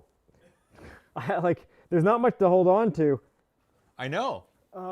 What if we, But I couldn't support it with on the lever side, right? here. How do I hold on? Okay, here, pull this, pull the stairs out. Oh, here, wait. Let's see how long we can get me If we're gonna dangling. do this, we're gonna do it right. Bob, I feel like you need to go up the other way, right? Like, Yeah, if you screw to the bottom of the board, so I think I can just like clamp my fingers on and see if I can, how long I can dangle. Okay, pull the stairs out from under me. Okay. Okay, ready? 3, 2, 1, go! Okay. Okay. Fuck. Oh, Farts. farts. Farts. that was hard. Good So, job. Can we just leave it there now? Yeah, of course. Okay, perfect. Yeah, So yeah, I can dangle from it. There we go. that's pretty good. What are we timing my hot end and Well, front end is changes it now? ready? How hot is it? I don't know. You tell. There's is it? probably a readout on the front. Yeah. But I keep walking around the worst way. Yeah, go that way. Yeah.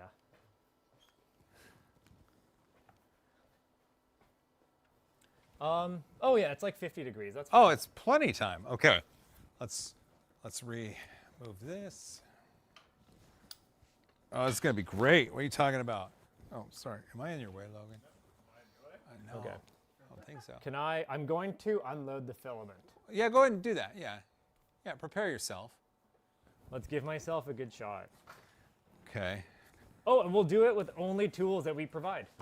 Yeah, of course. There we go. Okay. Oh, here, we can put this up, right? Yeah. Okay. Okay. Okay. Do you want a timer? Yeah, I'll run my my clock here. Okay. Here. Tell me when. Well, just a second. Jeez. Am I visible here? Oh, we want Well, let's move some stuff. Well, I Okay, think- what are you looking for? that camera. You want that one? Yeah, I think so. Okay, hold on.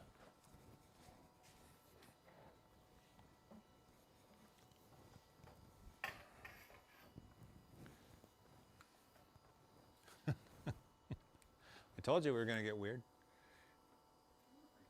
Is that? Oh yeah. Oh, I can put that in my hand. That's fine. Okay, let's see. Hold on. Let me. And, how's that? Look over behind you. Oh, we're good. Wait, can I have a step ladder? I'm gonna grab that guy. Yeah, of course. This is too tall for me. Aw. I know, right? Aw. It's too tall for him.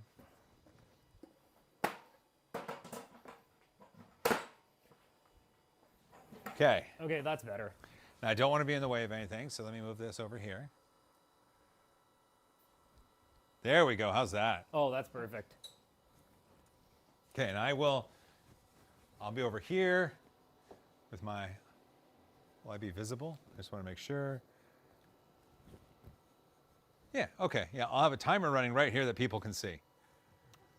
Okay, ready? I'm going to count you. I'm going to go 3, 2, 1, go. Okay. So it'll be 3, 2, 1, go. Okay. Okay. 3, 2, 1, go. I'm just gonna do this really casually. Come on, dude. I don't think I need a rush for this, man. Don't you know, like, slow is smooth and smooth is fast. Oh, these screws here that hold the hot end in, they're captive too. Okay, So they don't fall out. that's handy. It was, honestly, it was a happy accident. Happy little trees. I've got this. And I've got...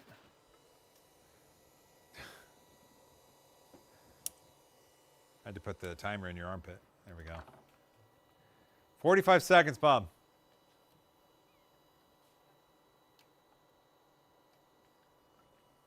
Okay.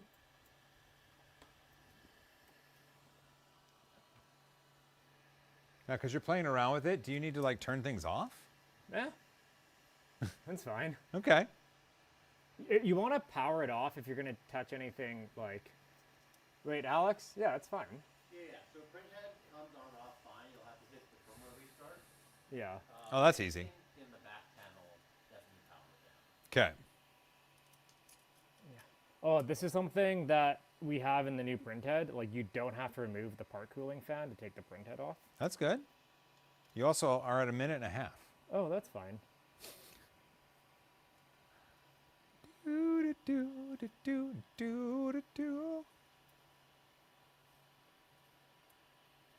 Still not Revo quick. Oh, definitely not. Okay, Hot end is out. cool. Hot end is out. Okay. And then hot end back in. Yeah, hot end back in.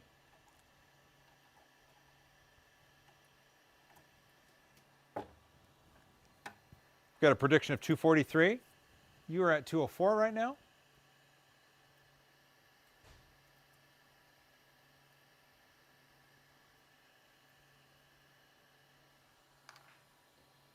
Doo-doo.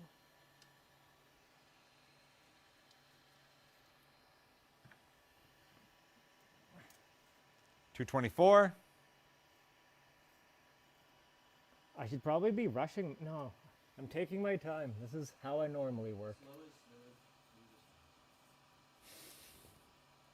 This is like the equivalent of going the speed limit on the highway so you don't get a ticket.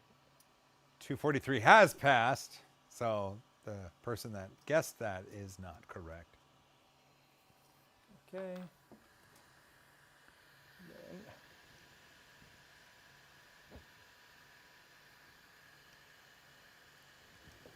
Oh, 3 minutes. Oh, Too slow and steady. that's okay. It's still almost done.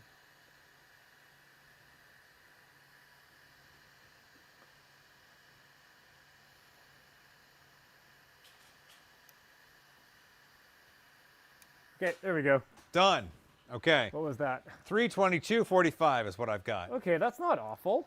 That's not terrible. Yeah, but like honestly, like at our shop and what most of our customers do is you just swap the entire printhead. Yeah, of course. Is way easier because that's like 4 bolts and that's just this. Like Yeah. so there's these 4 guys back here. Oh, you taking it off? Yeah, it takes like literally this is the one that you do really quickly. Are those captive? No. Okay. But they're they're M4s. They're not that fiddly.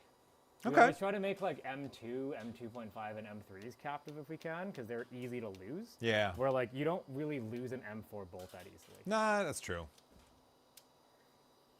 It's like a function of like how fiddly things are. We always try to make these things like, I think service for us is always about like not just making it serviceable, but making it not suck for ourselves. Yeah, it makes sense. Like, Yeah, you guys as engineers want to have the ability to do stuff to it, and so you're like, well, we're going to make it easy for us. well, yeah, and like modularity is good for everyone, including ourselves.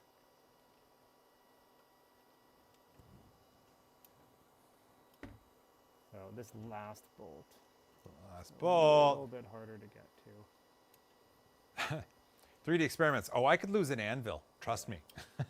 So that's the printhead coming There you off. go. Show it to camera. No, Yeah, that- so that that's the one. printhead That one. coming off. That camera. This one? No. Oh, there's the printhead coming off. So that took about a minute to take off. That wasn't too bad. Yeah. Give and or then take. putting a printhead back on is it's just like it's a 4-pin Molex. It's the most common connector like in the world, I'm pretty sure. Yeah, a lot of things actually use that. Yeah. Yeah. We like them because, like, if you need to service it, like, there's a very good chance you're going to be able to get that crimper. Extruder's using a stepper motor? Yes. Yes. Yeah. ClearPath servos on X and Y, steppers on Z, and extruder. Yeah. Okay. And Chris said, don't lose M4 bolts. Tell that to the scars on my foot. Ouch. How do you get scars on your foot from M4 bolts? He probably walks really hard. They're not that big. Maybe he's got soft feet. Okay. Like, Lego's way worse to step on. Lego is way worse to step on. It's true. Let's get you back going. But yeah, that's a printhead swap. So, like, if you're like, oh no, my printer's not working, what do I do? Like, we tend to just like swap printheads. A lot of our customers will just send us their printheads when they feel like they're not working right. Oh, we'll just okay. do a core exchange with them. It kind of leaves all the fiddly stuff for us. That makes sense. Yeah. Well, and then the printhead becomes a product itself, or like a thing you support. You support the individual bits, but as a printhead. As a printhead. Yeah. Well, and something like the CAN bus modularity is really nice because, like, we have like other printheads we're developing, and they just plug in, and then the system detects what firmware is on the printhead and just configures itself. Like, I love modularity because it means that we can like sell a really good motion system and like keep releasing hardware that like leverages it over time. Yeah. Instead of making a printer that's like I hate having, like, I just don't want a business where like I have to build a machine that someone needs to buy a new one of every 2 or 3 years for me to survive. Sure. Yeah. I understand that. But that's pretty much the major service on this, and that's about it. And I don't do this every day. I'm not good at it anymore.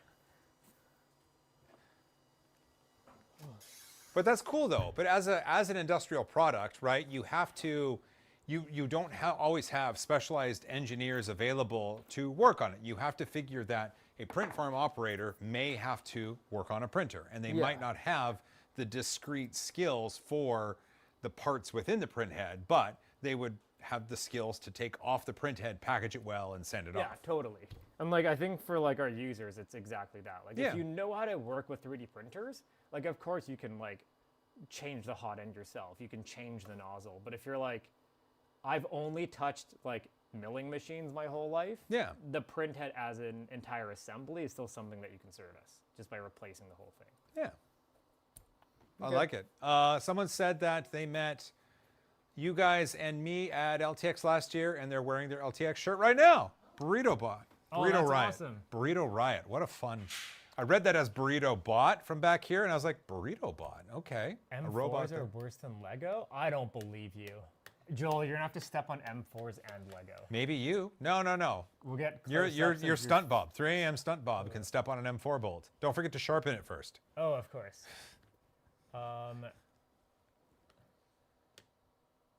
Do you think that this might encourage other 3D printing companies to swap to servos? No, I really don't. Because the companies already in the industrial space using servos are doing it. Yeah. And those that aren't using servos aren't because they're not, and that's not what they're going to do. The problem is a servo is incredibly expensive. Like, it's a chunky thing. Yeah. So it takes a lot of space and it takes a lot of money. And when we talk about the consumer side, that's where a lot of change can happen. But when you have to double the price of the machine just because of the motor on X, it's usually not worth it. Yeah, well, and like once again, it's not like we try to think of this as a system more than individual components. Like, the reason we have a big chunky motion system is we wanted, like, our payload, our print head, we wanted a really high weight budget for our print head. Because we wanted to be able to fit sensors into it, we wanted to fit more compute into it. Oh, so you overbuild the motion system, then the weight of your print head really doesn't matter. Well, we designed around, like, an idea of having up to 1 kilogram for a print head. Really? Yeah. What does it weigh now? 550. Okay, so Like, it's halfway not there. Light. No. But we wanted that freedom for this platform. So we're like, okay, if you want a kilo print head as like your max, what motion system would you need to move it with the precision, accuracy, and reliability you're looking for? Yeah, of course. So we're like, oh shoot, we can't use belts. No. So we had to go with ball screws, which is like, I think ball screws are like, have almost predated belts in industry. They've been around for a long time. Right. Well, lots of big industrial machines that run 24/7 use ball screws. Yeah. Yeah. Like pick and place machines often use ball screws. Yep. And once it became ball screws, like, you know, like steppers versus servos, like I don't even remember how we used our first ClearPath motor, but once we did, we were like, oh, this is like the obvious option. This is the way to go. Yeah. Yeah, that makes sense. Really, it's like power density is what we like about them. Okay. Like a stepper that has similar torque and speed is like this long. Oh, that's right. Yeah, That's it's right. packaging that really Yeah. helps. But if you're like gonna run, like if you have like a belt system with like a really lightweight gantry like X and printhead, there's no real, I'm not sure if servos give you that much of a benefit. Because like we have like stupid amounts of inertia here. Like it's, I can yeah. tell. I can tell. But the worst part about servos is really the price. Everything else about them is pretty good. Volt the Robot's asking how loud the machine is. It's on right now, and it's been on the entire part of the stream, Yeah, I think it's about like 36 dB. which isn't much. It's not much. That's not much. Like it's not that annoying to have beside you. No, which is But cool. That was happy accident. Yeah. We didn't like try to make a really quiet printer. Well, servos and ball screws are almost silent. Yeah, ball screws do make like a zoosh. Yeah. Yeah. Yeah, but it's that different sound. It's Yeah. not that stepper. I was gonna say we printed a thing. We did a speed run. We mounted the part and tested it out. Like, I think it might be a well-deserved bevy and a burger. Yeah. Yeah. What do you say, Bob? A bevy and a burger? I think it's time for that. Dude. Well, thank you to everybody for joining us on this wonderful stream. A huge thanks to Bob and crew. I'm going to give you one of Yeah. those, obviously. Come on, guys, get in here. There it is. Are we- There it oh, is. so- Come on, come on. Get it, get it. There it is. Ooh, boy. Go team. There we go. Go team. Well, a huge thanks to Pantheon Design for coming down, bringing me this machine, and giving me access to all of its features, because we're going to do some cool stuff. Obviously, let me know what you want to see printed on this, because I can't wait. Bunny ears, sure, do it. Well, dude, why would you stop? There, come on, get up there. There we go. Look at that. Anything else, guys? You're good? You just excited to you're excited because the job well done, and you're looking forward to a burger and a brew, right? Excited for the burger. Yeah. Yeah? I think we're really hungry. All we've eaten are like buns and snacks all day. That's all they give you in Canada. I know. We don't actually have food. All we have is snow. Thanks to everybody that joined us. A huge thanks to everybody that joined as a YouTube member and people that threw some super chats in. You guys are stellar, and we're actually going to use that to go get some sustenance. Oh yeah. right. Well, I'm going to close it out then. Thanks for watching. If you Bye, made this far, guys. you're awesome. Don't forget to hug each other more, fight for cause you believe in, and as always, Take me to Denny's? Yes. high five. There we go. Come on, come on. Bring it in. Bring it in. Okay, There it is. okay. There it is. Nailed it. See you guys.